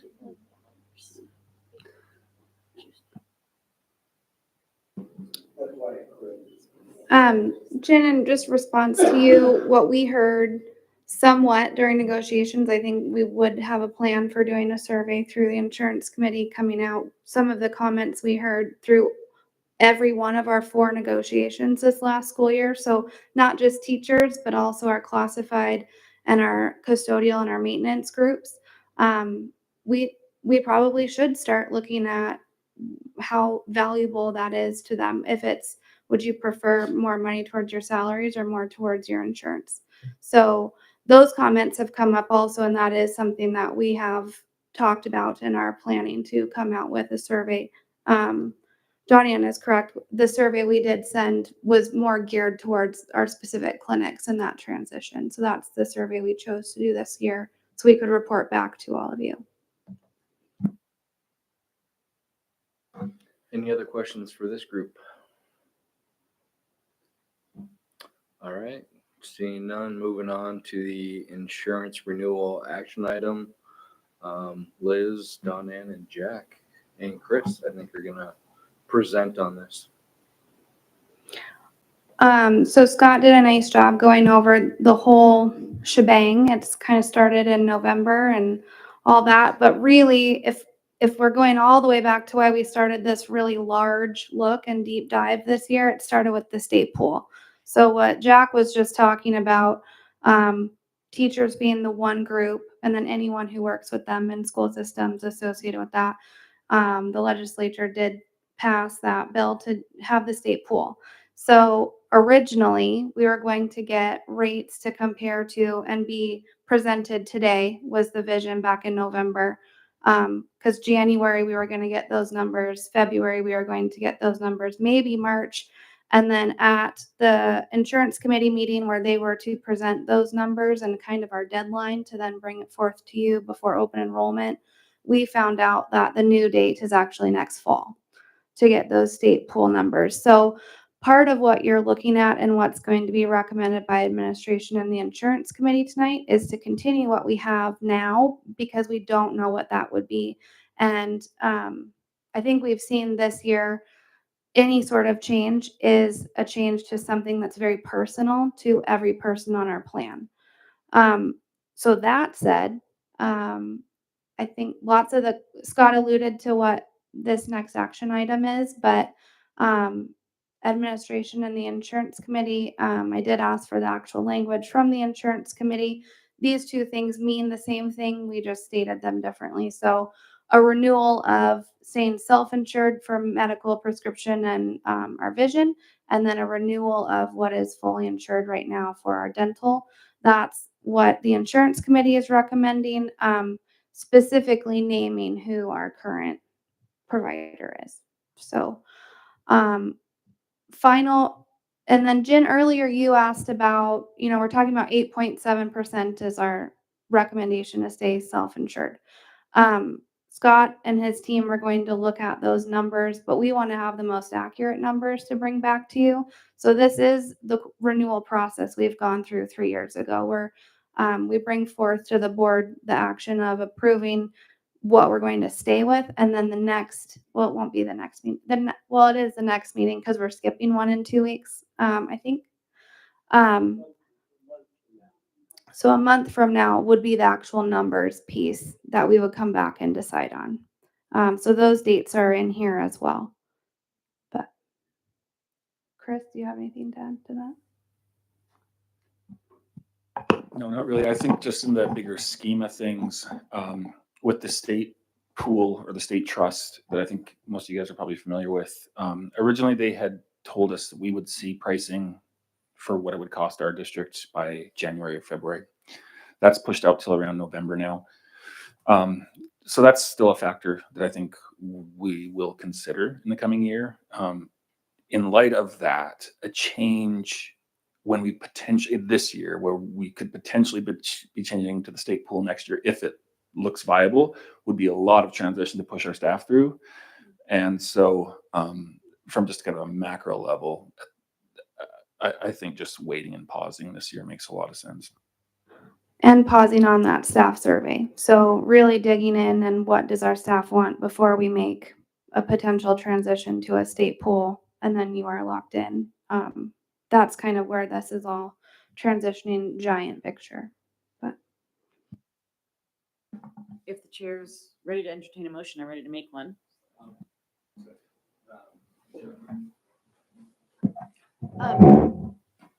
Scott said that you did this 3 years ago. So are we locked in for 3 years if we do this right now? Or is it we can change at any time? I'll move so our professional can answer that. Yeah, so the way that these contracts work is that you have 3-year fee guarantees. You can terminate at any time going forward. And then the one last thing that I did want to mention, if you look at the district financials, I think for the first time since we've worked with you all, you're in a surplus position on the health plan. And that is after taking into consideration your incurred but not reported reserve with if you terminate your plan, you still have, what is it, 600 and some $1,000 a run out to deal with. And then there's that $750,000 loan. Even with those two items on that liability, you're now, I think, over about 650,000 surplus. So we're moving in the right direction. We're getting to the stability that we need to get to. So. And then to Liz, you kind of alluded to being locked into the state plan. So is that a lock-in, or is it pretty any time you can? Yeah, that's I think one of the biggest decisions that you will all be faced with is one, once they ultimately say, here's the plan design and here's the rates. If you decide to go into that pool, you're locked into it for 5 years. And that's, I think, one of the big considerations that you're all going to face when that time comes. So Scheduling and planning. So we have our next board meeting a month from now, and we would normally have a finance committee meeting the Friday before. The dilemma that exists is it would be really healthy from a financial point of view to have the March experience of expenditures there. And because Friday, March 4th or April 4th is not enough time to collect all that information, that tentatively we have an insurance committee meeting scheduled for 4:00 on Monday, April 7th. And that's where we would review the numbers and then make the recommendation to the board. So the difficulty is we're not following what would be a normal procedure where the finance committee would review any of this beforehand. But I think everybody should know what that timetable is. And if somebody really wants to know the particulars, you're more than welcome to attend the 4:00 Monday meeting to understand where the numbers are leading there. Pete, could you scroll down a tiny bit?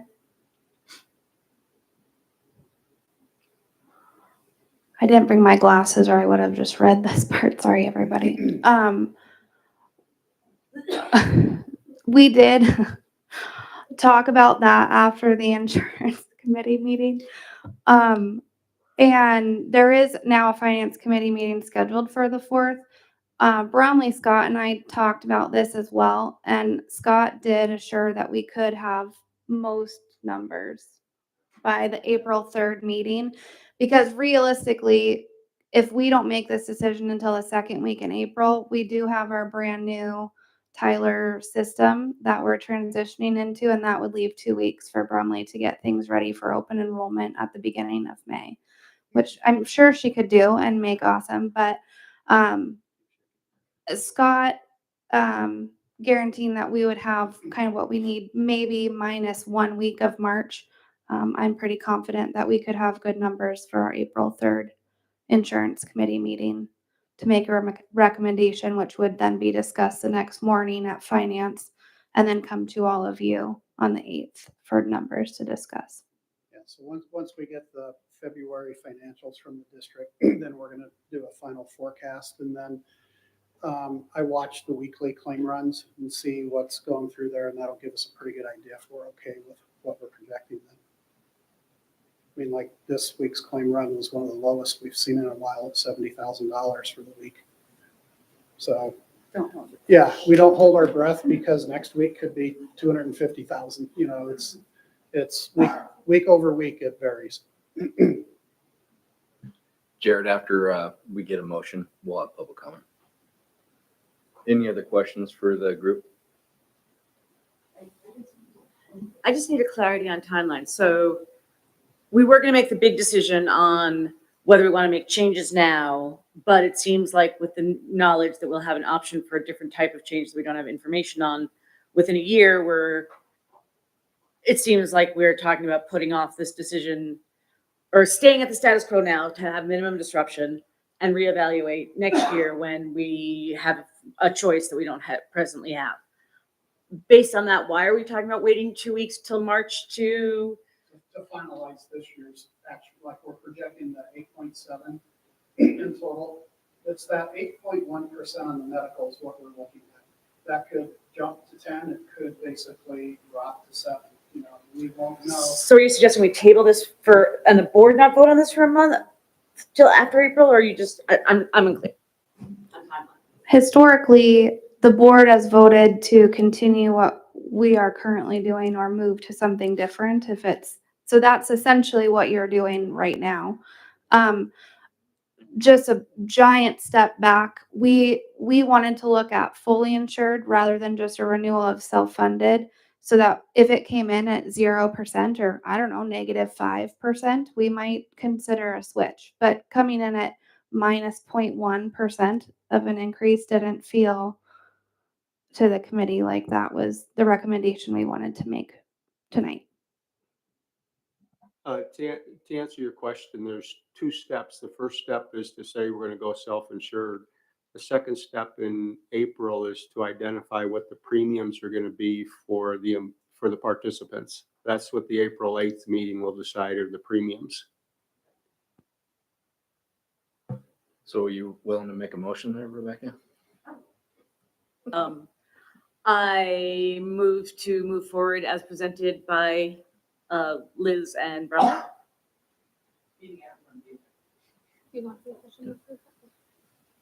No, it's on. Second. Thank you, Jack. Any discussion? Public comment?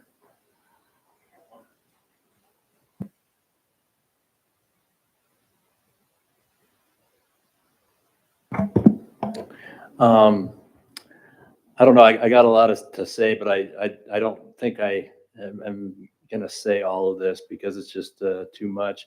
I know that the colonoscopy problem that you were just discussing with the second not being covered is something that we've dealt with for years with mammograms, where the first one's covered, it's diagnostic, and then they say, oh, we found a little small spot, we have to re-examine, and then of course that next one's not, and that out-of-pocket expense is quite large.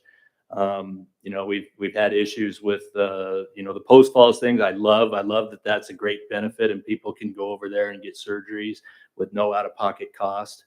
But if post-falls doesn't cover that, then that other person is stuck paying out-of-pocket costs. So for a surgery that is either required to be here because they don't cover it, or timing, you can't wait, so you're stuck being here. So even though I find that that's a great benefit to a lot of our members, it's something that, there's I don't want to use the word fairness, but there's just something that is, interesting about that, on how it can work for some, but not for others. And I just feel like there's something better that maybe we could do, but maybe not.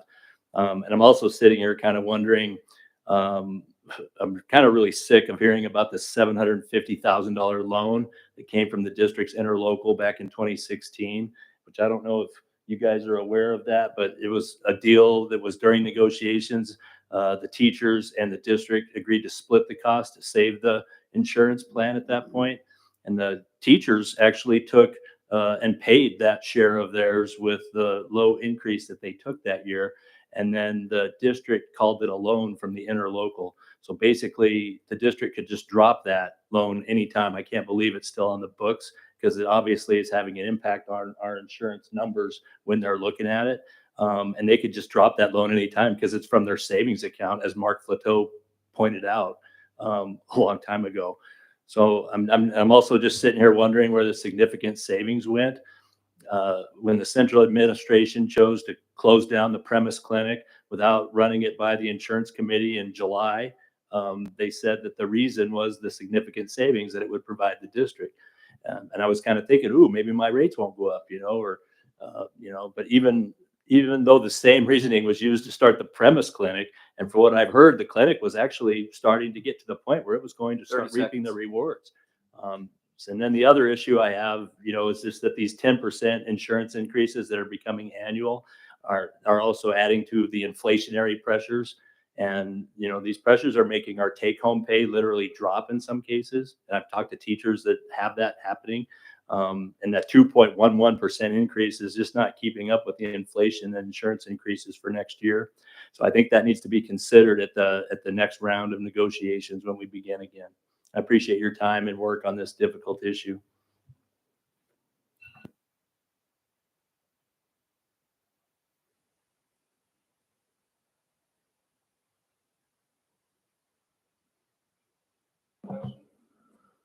Okay.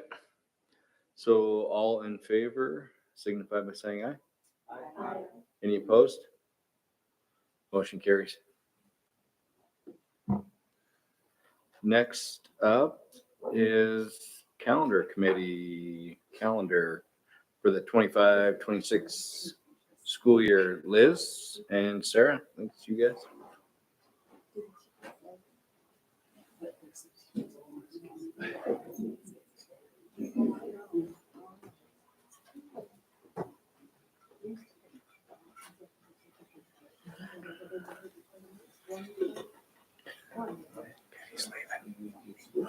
He's leaving. Go ahead.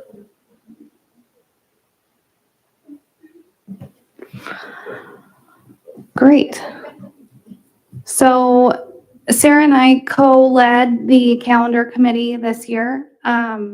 We really took a significant look at early releases. Sarah, if you want to tee up kind of what those are for and why we wanted to change. So from our skeleton calendar to what we are presenting today, and the plan for those.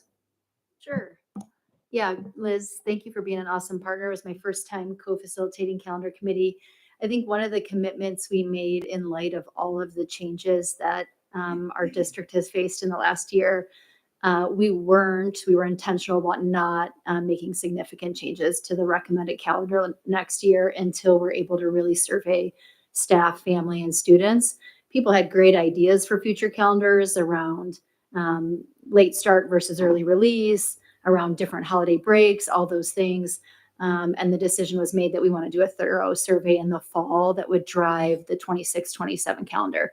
So we had a committee of about 22 members. The other shift that we made was we ensured that our members were diverse and that they represented all of our schools, different groups, including administrators, teachers, athletic directors. Rebecca served as the board member on this committee.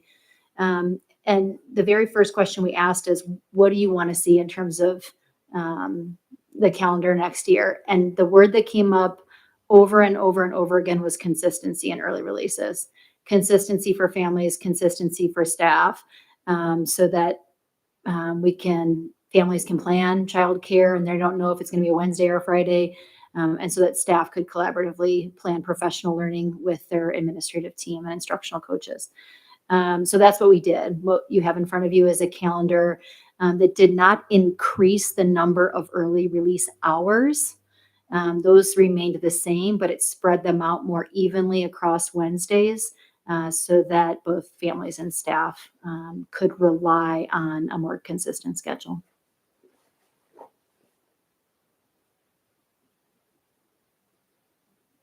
Liz, anything you wanted to add just about the early release? I would say the other bit of feedback was having the full 2 weeks at winter break was really important to people. We got lots of feedback on that, so that stayed the same. Spring break was consistent. It's the one place where we coordinate with our partners in the community. They're always asking, hey, what's your guys' spring break? It's the one thing that we have consistent. So we kept that the same. You'll notice that the early releases, to get more of them and not go over the amount of hours, there's more dates, but they're shorter. So they're about 15 minutes less to get more of them consistently. Any questions about the calendar that's in front of you for the 26-27 school year? So when you say 15 minutes less. Just a brilliant shout out to our wonderful admin team, because it was really a difficult decision. You know, the length of those early releases means the amount of time that you have to travel from building to work with somebody. And there's a reason they're as long as they are. And to the amount of respect and thought that went into saying, okay, how can we make this work? How can we get the consistency everyone wants and have them still be long enough to make sense, but be short enough that, you know, it was quite a juggling act, and it was brilliantly threaded by our admin team. Thanks, Rebecca. To answer your question, Jen, it'd be 15 minutes less on the teacher side for professional learning, 15 minutes more time in school for students. Ish. It depends. It's staggered depending on elementary, middle, and high school.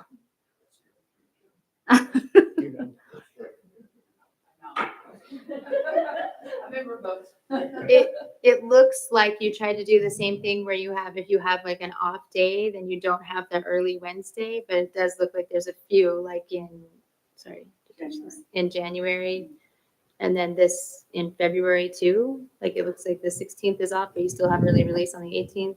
And January the 19th off, but still early release on the 21st. Is there? Yeah, Jen, to help with consistency. So if you remember back in December of this school year, it got really weird. There wasn't an early release, and then there was a Friday early release, and then there was no Wednesday, and then there was another Friday. So the idea the teachers came up with was to be able to say, and I can't read that, I'm going to try really hard, September 9th? Thank you. September 10th through the third to last Wednesday in May, you will have an early release with the exception of, and then that October week, that January week, and the April week.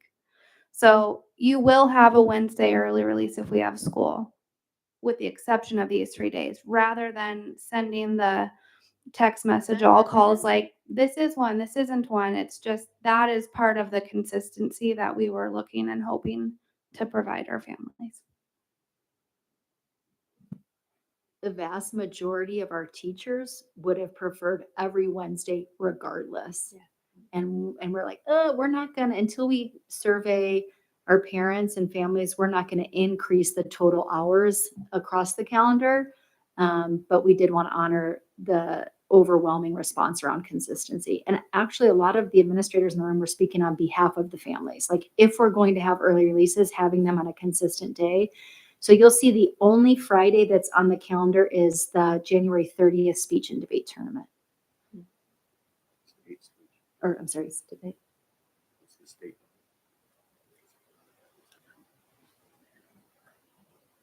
Any other questions before Liz goes over the skeletal calendar for the following year?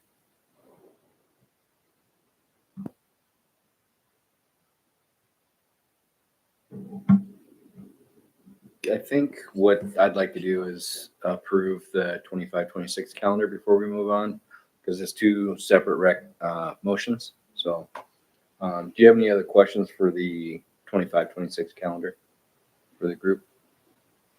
Do we have a motion? So moved. Thank you, Jen. Do we have a second? Thank you, Rebecca. Any further questions? All right, seeing none, all in favor, signify by saying aye. Aye. Any opposed? Motion carries. 26-27 skeleton calendar.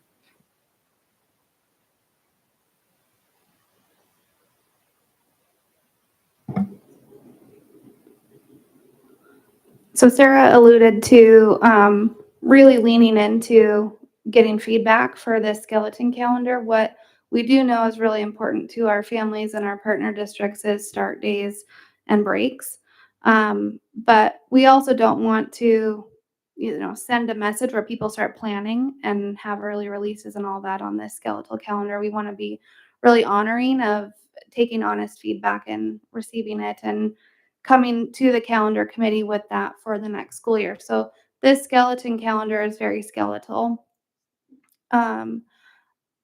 Essentially just having a start date and a spring break on there. So those are the two dates that really affect our partner districts and their planning when they're looking at us into the future.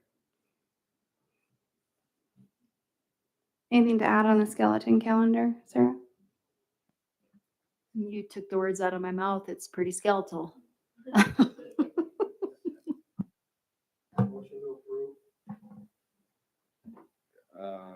Okay, do we have a second? I'll second. Thanks, Jack, for the motion. Linda, second. Rebecca, I think you have a question. No, I just wanted to make a comment that at the meeting, it actually was hampering and difficult that last year's calendar committee had made a less skeleton calendar. And I it was really, I think it'll be much more easy and useful for next year that they went with start date, end date, spring break. Winter break is on there too, just, oh no, winter break? Oh, spring. We don't have an end date either because that will depend on the PIRs and what happens with CBAs or, whatever may come. Any other questions? All right. All in favor, signify by saying aye. Aye. Any opposed? Motion carries. Next up is the set the high school general fund levy amount. Chris, are you taking this? Yeah, I can start or maybe finish as well. Who knows? So we can't really set the levy amount until we know what our second enrollment count is. That happened a couple weeks back. And based on that, that gives us our maximum levy that's just outside of legislation that's pending, which could potentially make it higher in the 26th school year. But for this year, this will be the max amount that we can go out for, right to the dollar amount. So it'd be $2,967,757, making it a increase in taxes of $423 a month for somebody whose house is valued at about $300,000. Any questions?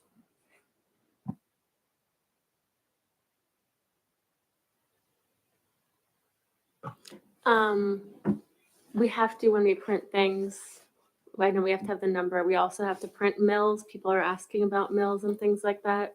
What is that number going to be? So the actual mill amount, we don't know right now. This is an assessment year or a properties are going to be revalued this year. That's in a 2-year cycle. So mills will know in August for sure. Mills get tricky though, because they don't tell you how much something costs, right? As your property values go up, your mills change. So we will know that for sure in August. So the information that we're giving to the public is the dollar amount and the amount for a house that's the taxable value is, what was the number you just said? It was, the $300,000 taxable value house. Okay. Right. And that was the tax value that they were assessed last August. Okay. I just have a comment, and if you want me to make it in the form of the question, I can inflect my tone at the end. Jeopardy, what is something? Anyway, there was a question in public comment by Mr. Martin about property values going up and new construction. So there's more tax revenues going to schools. And I think what we approve by way of our budget every year, and it always flabbergasts me a little bit, is that our budget has stayed relatively the same. It only modifies slightly based on enrollment. But the failure to pass a levy since 2007, it's staying the same, and it's just not even tracking with inflation fully, frankly, right? So this concept that property values are going up and there's new construction, so there's got to be more money. I would encourage everybody to pull out your tax bills from last year to this year, and I think you'll find something really interesting on there. Yes, mine have gone up $1,500 last year to this year. That is real money, real money. But the amount that is going to schools has gone down about $400. So while my tax bill is going up, that money is going to KPS or state? This is actually, Is that all education? Just being a little overly generous in saying, I'm even including my FVCC in here. So this is elementary, this is high school, and this is FVCC. It's all broken out of school. FVCC's tax amount actually went up $3 last year or this year, but it's just easier for people to look at their tax bill and look at schools. And you'll see it's going down. And the reason, to Mr. Martin's question, is we are allowed to impose mills to achieve what our budget is. Just because we imposed X mills last year doesn't mean we could impose that same amount this year and get more money, right? We can only impose the amount to meet our budget. So what that means is drive around this valley and you see a lot of growth and development, and you see a lot of new tax parcels out there and property taxpayers. So that tax burden that has stayed relatively level for the last 10 years for our high school is now being spread out over more property taxpayers. So that's why my school bills have gone down $400 from last year to this year, despite the fact my tax bill has gone up $1,500. So that is, so my question to you, Chris, after that analysis of my tax bill is this 2.99, if I have a home at the average cost in Kalispell, how much is that going to go up per month and per year? So until we have new builds, we won't know, right? So So go ahead. I think the answer to my question was about $6 a month and change. So it's gonna be $74 a year. Yet my tax bill last year went down $400 as applied to schools. But if I pass this levy, Yeah. it's gonna go up $72. Yeah, so there's multiple factors that all play into how your tax bill changes from one year to the next. And it gets very complicated. You'll see that there's a state levy for elementary general and high school general. And then you'll see also in your tax bill that there's a line item that the state takes for equalization. Right. Those have gone up and do track with your assessed value of your property. A portion of that is returned. And so in a rising economy, when we have taxable valuations rise by 30 to 40%, which they did 2 years ago, people are paying more in taxes, but that money comes back. A portion of it comes back. So you actually see potentially your tax bill decrease for Kalispell Public Schools specifically because of the increase in the portion that we're sending to the state. Now, in a falling economy, if our values don't increase by that much this year, we could see that decline and our tax bills for Kalispell Public Schools increase significantly. So I don't want to get too far out in making projections on things because there's so many factors that influence what the final bill will end up being. What we can say with certainty is based on August's taxable valuation that we received in August of 24 and the levy amount, a $300,000 house would be impacted by about $4 a month. That we can't say with certainty. I think we've been really responsible, and we can also say with certainty over the last 10 fiscal years, the compound annual increase in the amount of money that our high school has levied has been just over 3.06%. Certainly, our property taxes have increased at a far higher clip than 3% per year. So I think we've been good stewards of our taxpayer money, but how the tax bill will shift from one year to the next until we kind of have all the variables lined out, we don't know. And then still some of the legislative stuff in process could impact the bottom line for taxpayers as well. Yeah, and like people can go on and look up their tax bills for the last 10 years and you can see what's going to education, and even just the last 4 years alone, every year the amount that goes to education has decreased in the tax bills. And everybody, I'd encourage you to go look up your tax bills. It's very illuminating. I did it today. So that's where my questions come from. So What I learned from Mr. Martin's question was this expression. And I think that we all know these numbers, 80% for the state, 20% for, that money goes to reading, writing, arithmetic. This money goes to things like the ag. I mean, I think that actually your tax bill might go down. I mean, I think we are, some of us here have been hearing this for years and really understand it so quickly. It doesn't even occur to us that we're not explaining it clearly, but I'm really concerned because I saw those same descriptions that Mr. Martin saw, and I thought, wow, that's awesome how simple and clear they made it. I'm so excited. I'm so happy we got it. And we're still getting from people who are looking and trying to understand and are not stupid, of course, we're getting this expression that's going over their head. And I guess I'm just outlining a problem that I didn't realize I mean, I know I feel like I've been screaming my lungs out for 10 years about this. We're not only not getting to our audience as much as we need to, but when we do get our audience, we're not expressing it in a way that they know how to hear it. And that's a problem.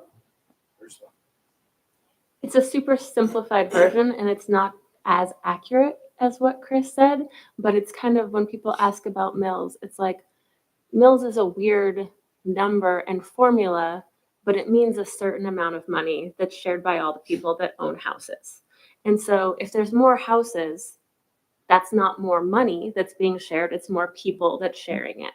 And that's like the simplest way I can come up with to explain it to people. And I say, you know, we aren't passing a percentage of property taxes. And I think there was a time that the school passed a percentage for a certain thing, but we're not passing a percentage of property tax. The mill represents a real number, and the number stays the same. It gets split between all the people that own the houses. And I think that's the distinction that people need to hear. The mill word is so complicated, but I think that's the easiest way to generally describe it that maybe people can wrap their heads around. The only budget that we have that's tied to mills is our technology levy. Mill values. You know, to Rebecca's point though, you know, here we have somebody who's got kids in our schools, who cares about the VOAG, knows that that is what's at stake in this election, course offerings there, but having kind of some fundamental concerns about what this means tells us, and it reinforces, and I said this on the podcast and I believe it.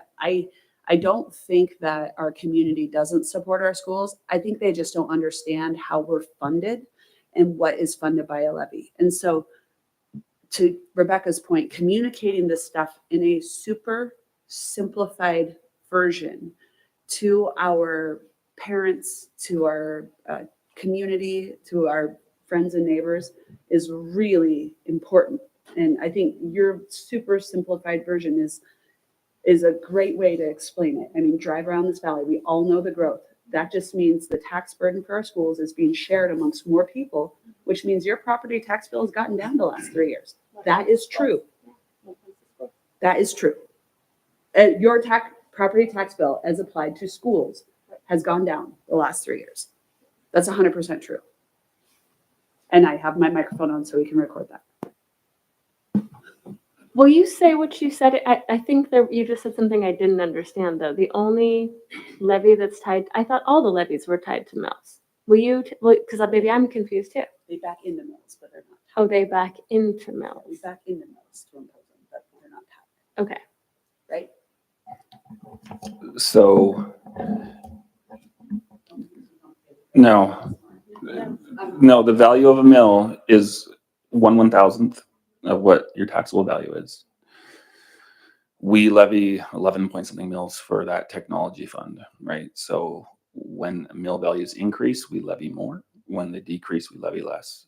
That's the only budget. The rest are fixed costs, essentially, right? Where they say, this is for your base budget, that first 80%, this is how much your local taxpayers are responsible for. Then we do a calculation to figure out how many mills it is, but it's not tied to the mills. The technology levy is tied to mills. Does that make sense? Sure. Yeah.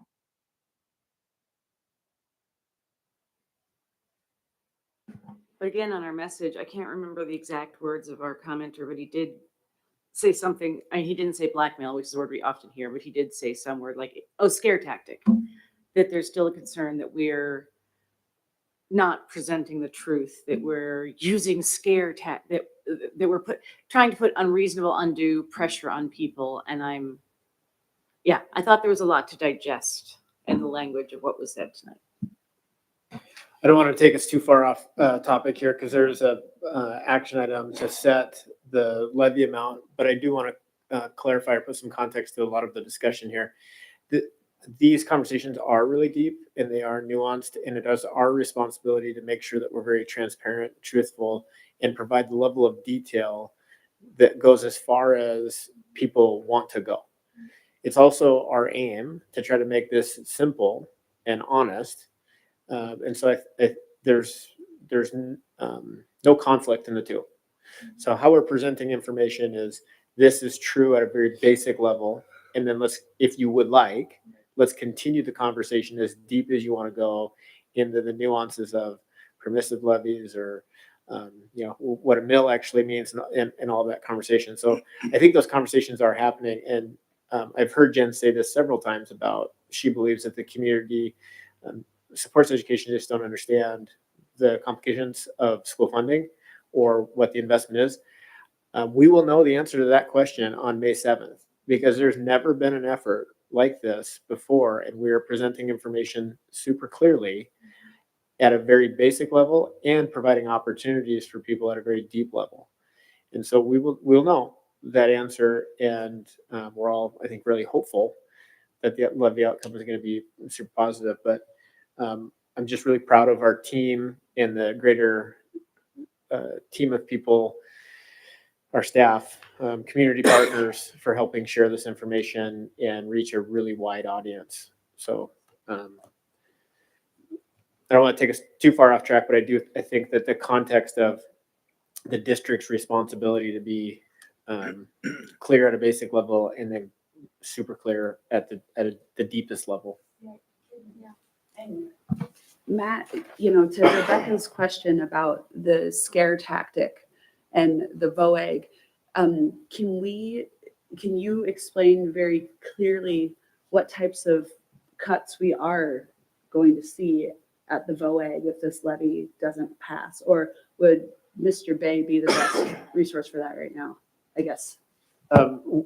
Yeah, in a really brief way, because this isn't the agenda item, but we have for a year been super clear with that we're not pursuing any scare tactics, and we're not pursuing a path to punish. We're pursuing, in lieu of that, we're pursuing a path of least harmful, least negative to students and staff. And so our recommendations have been consistent for over a year now of navigating a process that is very challenging and very hard, but also very transparent in the sense of we're not dangling bait that we don't want to follow through with the promise of what it's going to mean. So we have said this levy means 20 and a half positions at the high school level, which is over 110 courses that are going to be eliminated from the schedules. We know that. What we don't know is what happens in the next phase of this, but we also want to be transparent of if the levy doesn't pass, we'll continue to have budget problems. And this, by cutting 21 positions, isn't fixing the big problem. The big problem is we need to be funded above 90%. So if we're going to continue and people ask, well, what is the next phase? What we've said very honestly, the next phase would be looking at some of our legacy programs and finding the best way to phase them out. And that means that we want to take care of people in the process. If we know that long term we can't pay for those types of programs that are associated with fully funded districts, how can we do it in the least harmful way? And that's the intent of phasing something out in the least harmful way. And at the VOAG specifically, it means when you're committing to purchasing animals and caring for all of the things that are associated with running a farm, you have to be thoughtful of next year, the year after, and the investments you're making. So that's the conversation. It's I think in pockets been exaggerated, and in other pockets probably diminished. But the reality is, I think we have a really good track record of making decisions that are thoughtful, least negative. Lots of people at the table trying to come up with the best solutions, and we'll continue to do that. We're not going to bring recommendations that threaten or pressure. We're going to make recommendations that have a real clear end, and like we've done.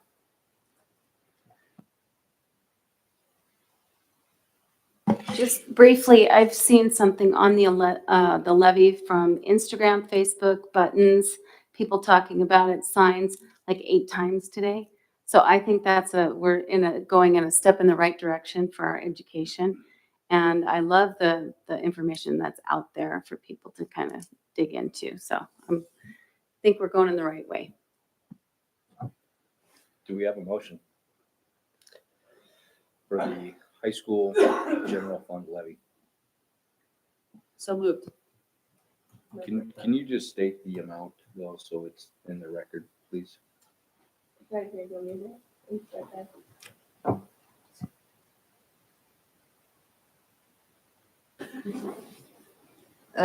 Levy in the amount of $2,967,757. Thank you, Jen. Do we have a second? I'll second. Thank you, Sue. Any further discussion? All right, all in favor signify by saying aye. Aye. Any opposed? Motion carries. Next up, notice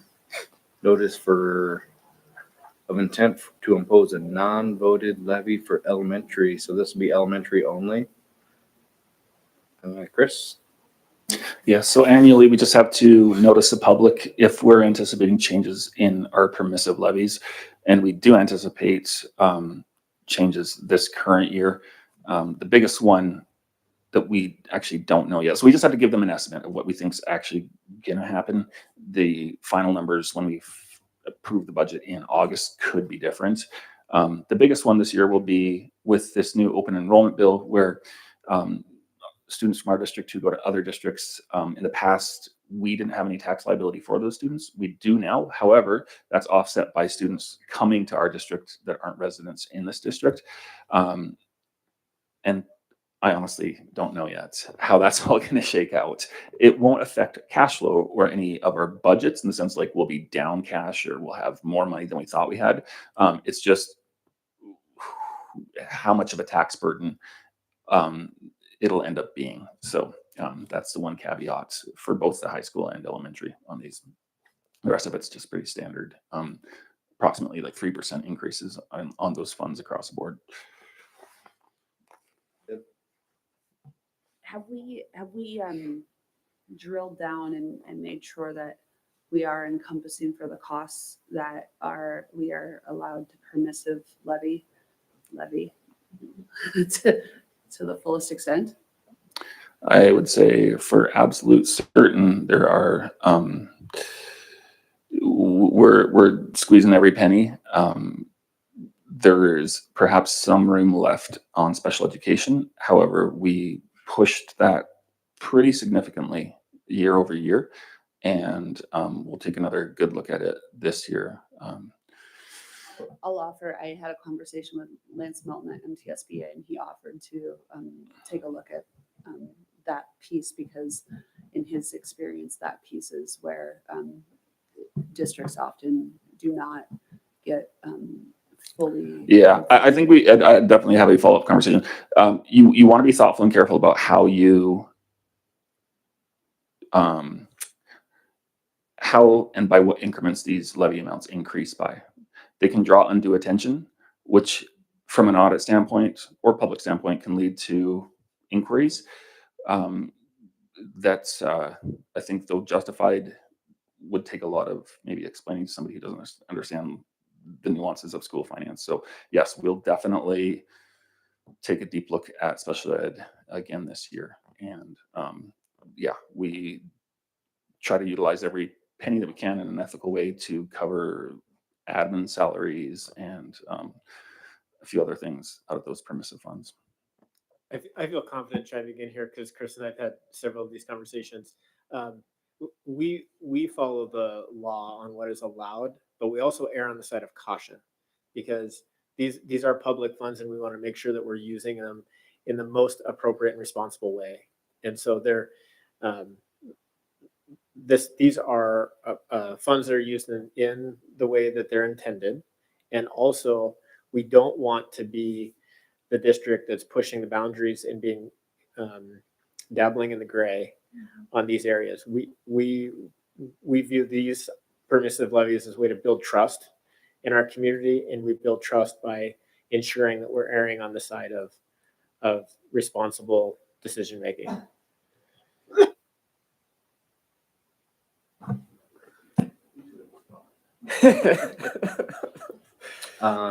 Any other questions for staff?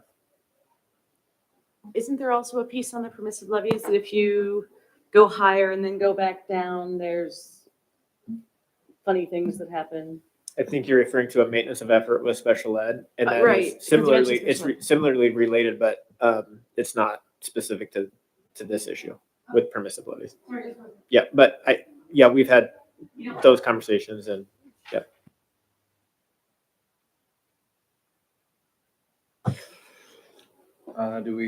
Elementary trustee, do we have a motion? I move. Presented. I move to. I move to approve the notice of intent to impose non-voted levies as presented. Thank you, Ursula. Do we have a second? Thank you, Jennifer. Any other questions? Seeing none, elementary only. All in favor signify by saying aye. Aye. Any opposed? Motion carries. Same for high school. Chris, do you have anything to add? No, same, pretty much the exact same thing. Okay. Do we have a motion? Thank. I move that we proceed as intended. Thank you. I Will. second that. Thank you, Mark. Any further discussion? All right, seeing none, all in favor signify by saying aye. Aye. Any opposed? Motion carries.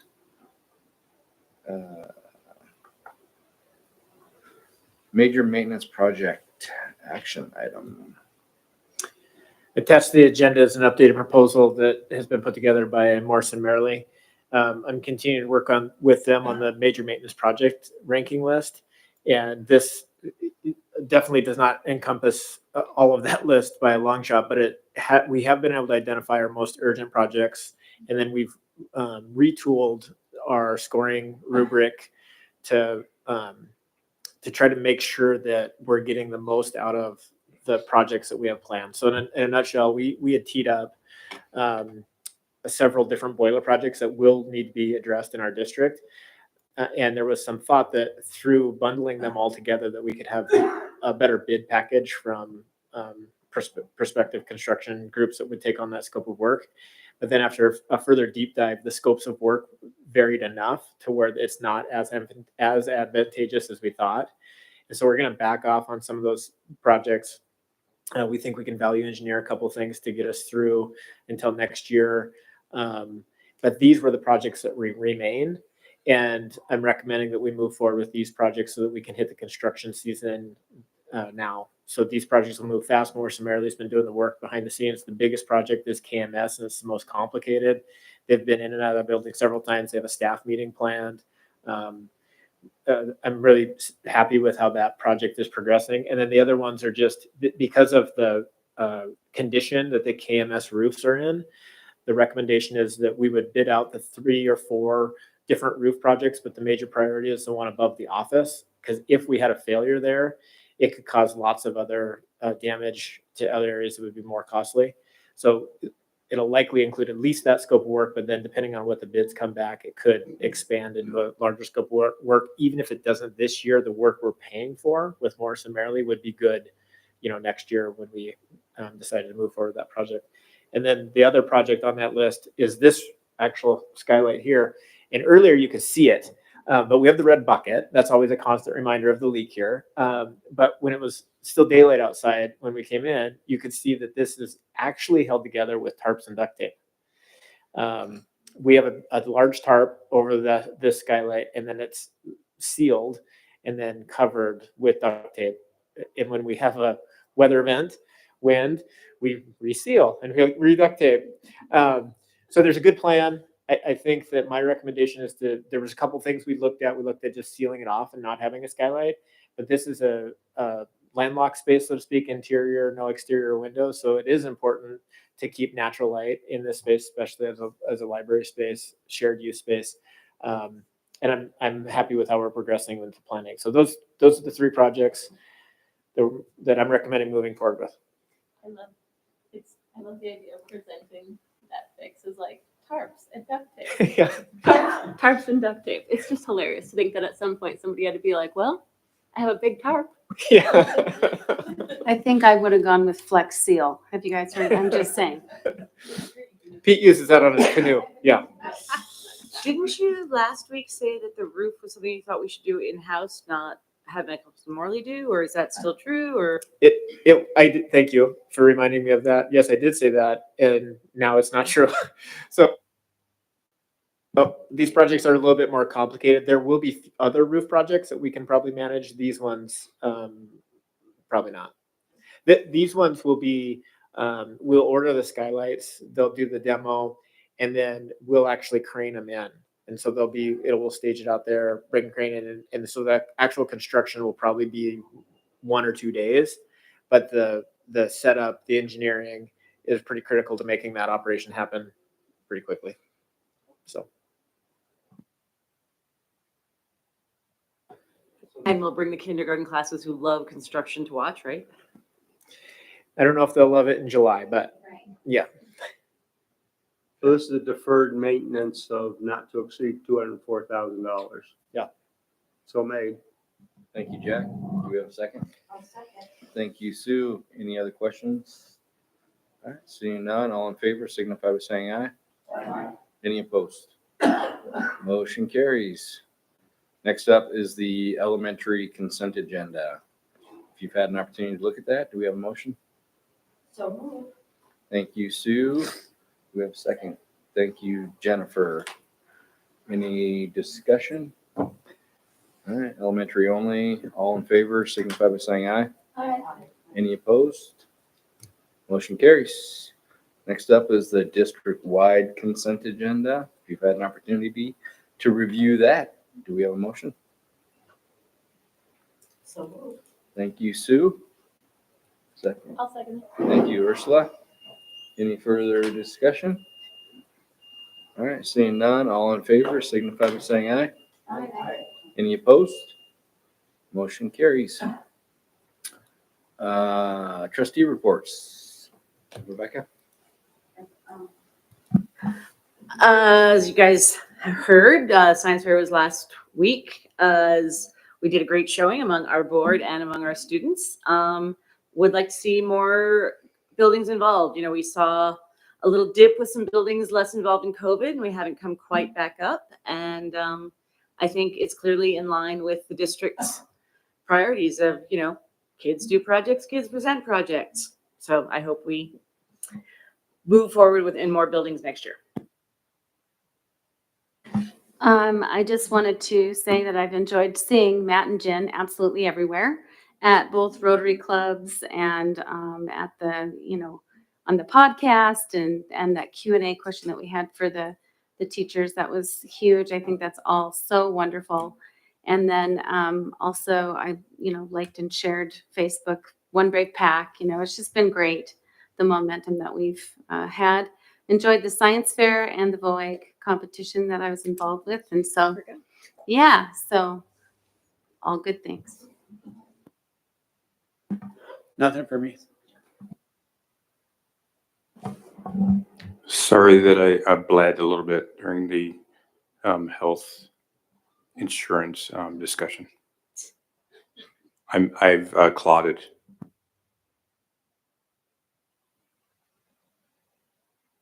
I would just say a couple weeks ago, I went to the public policy forum with the National Association for the Education of Young Children.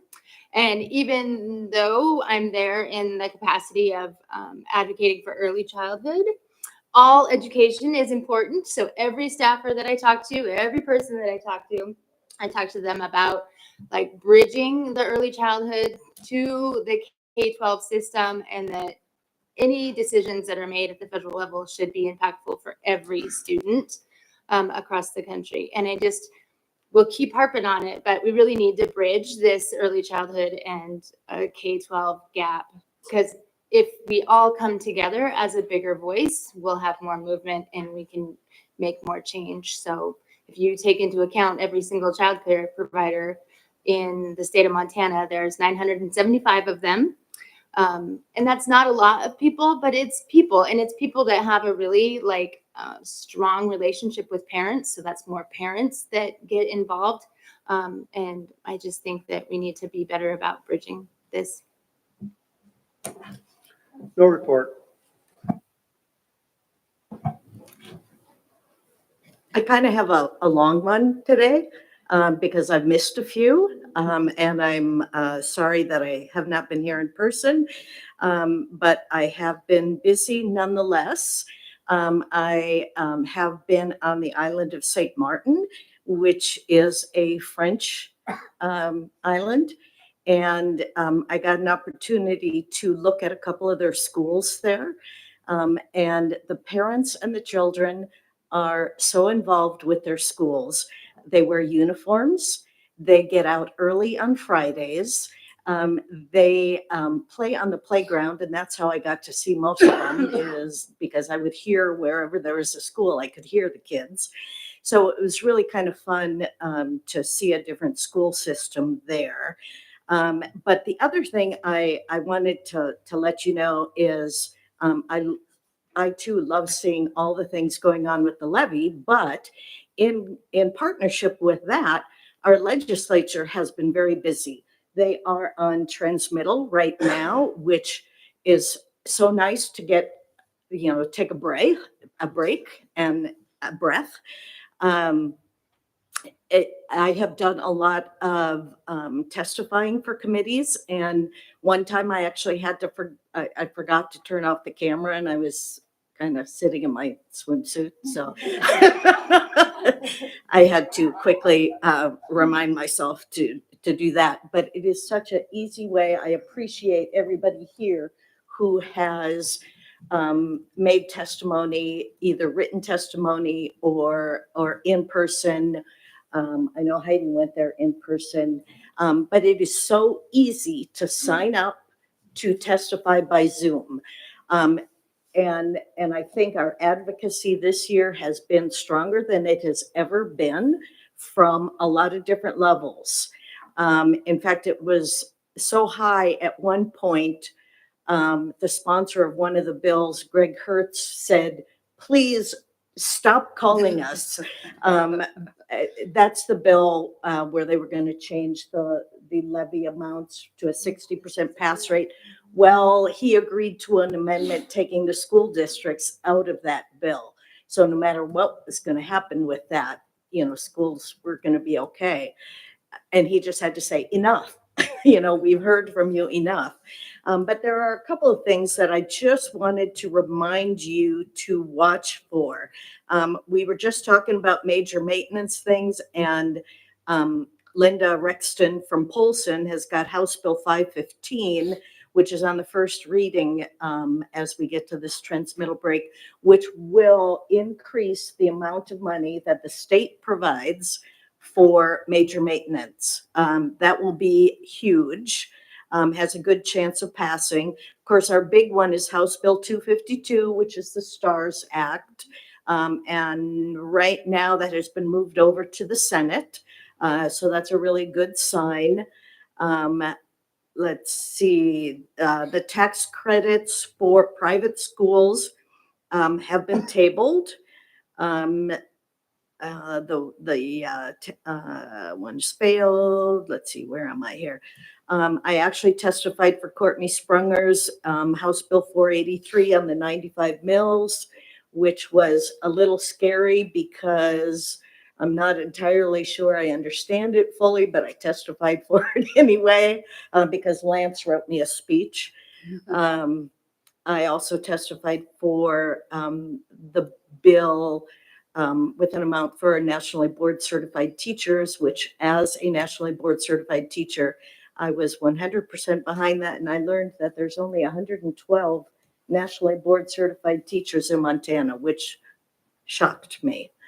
There's also a House Bill 15, which has the inflation increase tagged onto that. House Bill 266 is the over base levy bill that will be pretty crucial too. So those are just a couple of the really big ones. I also want to remind you all that this is transmittal time. So a lot of our legislators are home here in the Valley. Also, it is break time in DC.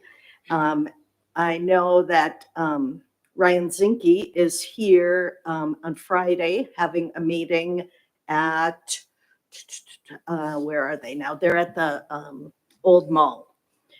He will be speaking to the Pachyderm Club there. I will be going to Atlanta for the Consortium of State School Board Associations, which is the new national organization for state school boards. And I'm sure we will be talking about early childhood. We have a couple things on our agenda. I will be going there next week, and right after that on to Helena. Hopefully the timing will be right where I can testify for our STARS Act. I made myself a couple notes, things to ask about, some clarification on the school trust, health insurance trust. That's kind of the big one that I have to ask. So mixed emotions about being back, but We're happy to have you back, Sue. We miss you. Next. Honestly, I'm going to be pretty quick because it's been a few meetings since I've seen you all, and it's great to see you. And I was just scrolling through my calendar from my last meeting, and I have things color coded, and things that are blue are school board, levy, legislative education related, and it's becoming more and more a sea of blue. And I would just say, in some, I've been focusing probably 90% of my day on legislature or levy. Today, Gabe delivered lunch to me, and I sat down, and all of a sudden I looked up, and it was 5:45, and I had to get to a school board meeting. And all of today, I was focused on levy, and I had to run home and get my car so I could drive here. So that's why I was late. I'm sorry. I looked up, and it was a little later than I thought. So I'm looking at a sea of blue as we go, and it's getting bluer and bluer. But you know what? To the point that I've heard here, it feels different this go around. Feels like the community is having a different conversation on this go around, and it feels like there's a momentum this go around that I haven't felt. Maybe others have felt previously, but I feel like this is something really new and interesting. And if anybody wants to know about anything in particular or anything, by all means, you can come talk to me. I've been a busy mom lately, so come talk to me. Last night they had the Kiwanis Night of Jazz, which is a very cool thing because it is an event where schools from all over the valley come together. Whitefish, Columbia Falls, Stillwater, Glacier, Flathead, then the middle school. We're all there. So all of the different schools are there, and it is sponsored by a community organization. So it is just such a cool thing to see all of the schools come together with the community people together. And it's cool to be in a room with parents and community members that aren't all just connected to District 5. And obviously there are rules about advocating for levies, while you're working or anything like that. But one of the consistent things that was said by all of the different band directors as they stood up was a thank you to the Kiwanis Club for supporting the schools, and just a general idea that it's so important that we continue to support the schools. And it was just nice to have it be such I don't know that they were specifically thinking levy. I have a feeling maybe one person was, but just this idea that it's so easy to interject into conversation, that it's just so important to support our schools and to support the students, and that it is a part of the community.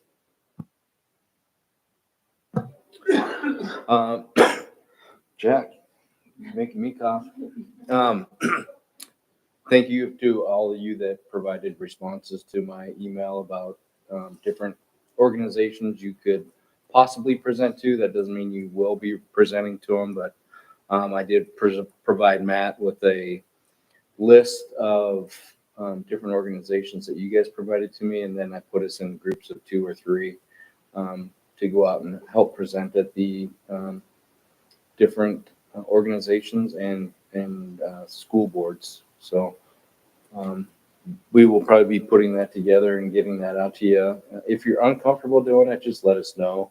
That's why we are in groups though, so we can support each other, but also get out to the different organizations to get our message out. I also want to thank Matt for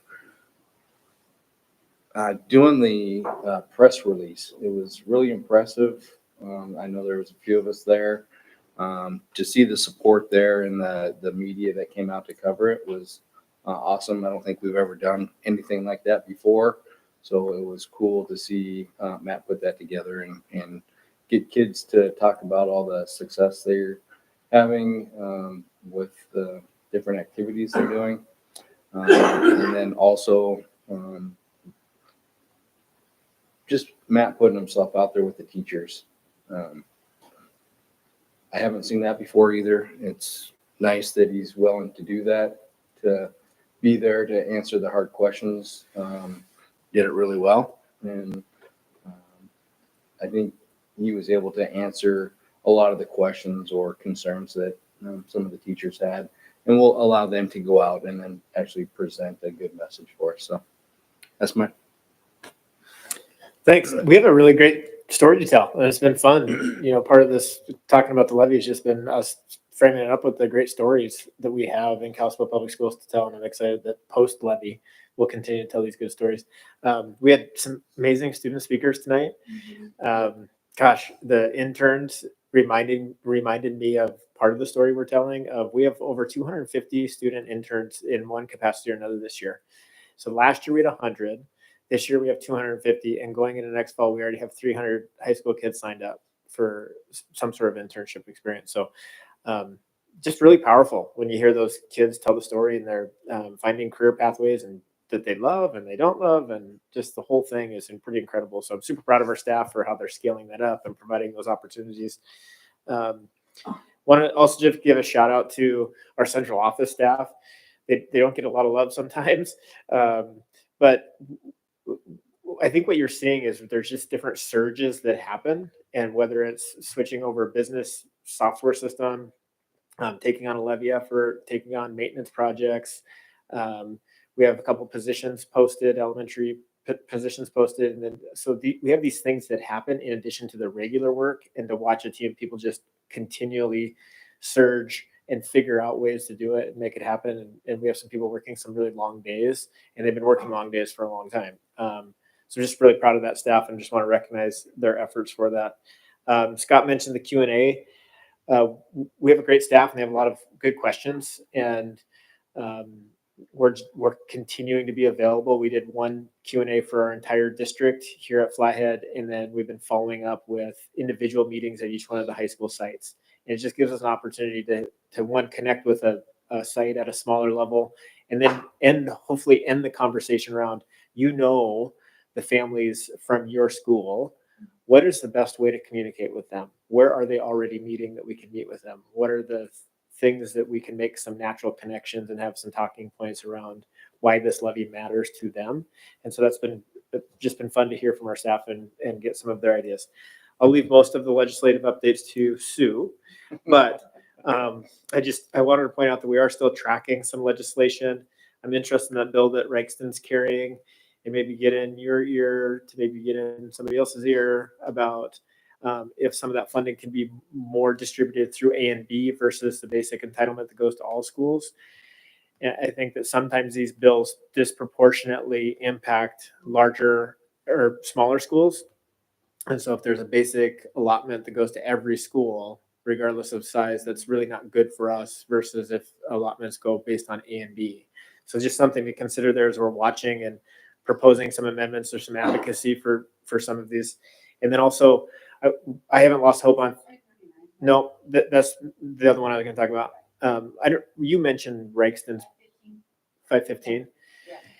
I just think as a AA district, we need to be just dig into some of those details. And I know that in Montana, we're trying to make all people happy in Montana. And Montana is a very rural state and dominated by Class C, but disproportionately, these bills are not as meaningful for us when they're not parsed out by A and B. And we have, because of our A and B, we have facility issues that are larger and more complex, and all the things. So just making a case there, and then also we haven't given up hope on 339, and so we're just hoping for some continued advocacy around that. It's meant to be a Band-Aid to get us through to the decennial study, and what's going to come from the decennial study is some obvious things and Chris has framed up really nice at a couple different board meetings about the funding formula being broken, and you need actually more staff for elementary based on accreditation, and it's all backwards. That's going to be discovered. But in the meantime, we need some help because we have some critical middle school programming that is very fragile. And when you sever that line at the middle school, what you're doing is you're cutting something downstream that's actually growing into really unique programs like our house construction project, right? Kids don't pick up a tape measure and get interested in high school. They're on that track already because they picked up a tape measure and got interested in middle school. They don't pick up an instrument and start playing in high school. They start in middle school. So we have to really do a good job of making sure we're protecting, those exploratory grounds for our kids. It is Melissa Romano. Yep. All right.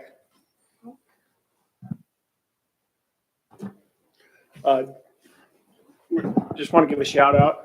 So KEF and partners are with Stockman Bank. You guys heard Dorothy on the radio quite a bit with our, Teacher of the Year. But one thing I thought was pretty special at the end of February was they recognized our essential workers. And so they got a $250 award, and it was a surprise. So we went to 3 different schools. We went and recognized Teresa Hartford at Edgerton Elementary. And I just want to read just a couple things, just because it's just kind of heartwarming, but it says, known for her warm presence and organizational skills, she greets everyone with a smile and ensures the school runs smoothly. Colleagues describe her as the central nervous system of Edgerton, always going above and beyond. So that was Teresa Hartford, and she's been a mainstay there, just incredible. And then we went to Peterson Elementary, and Kim Lawlem.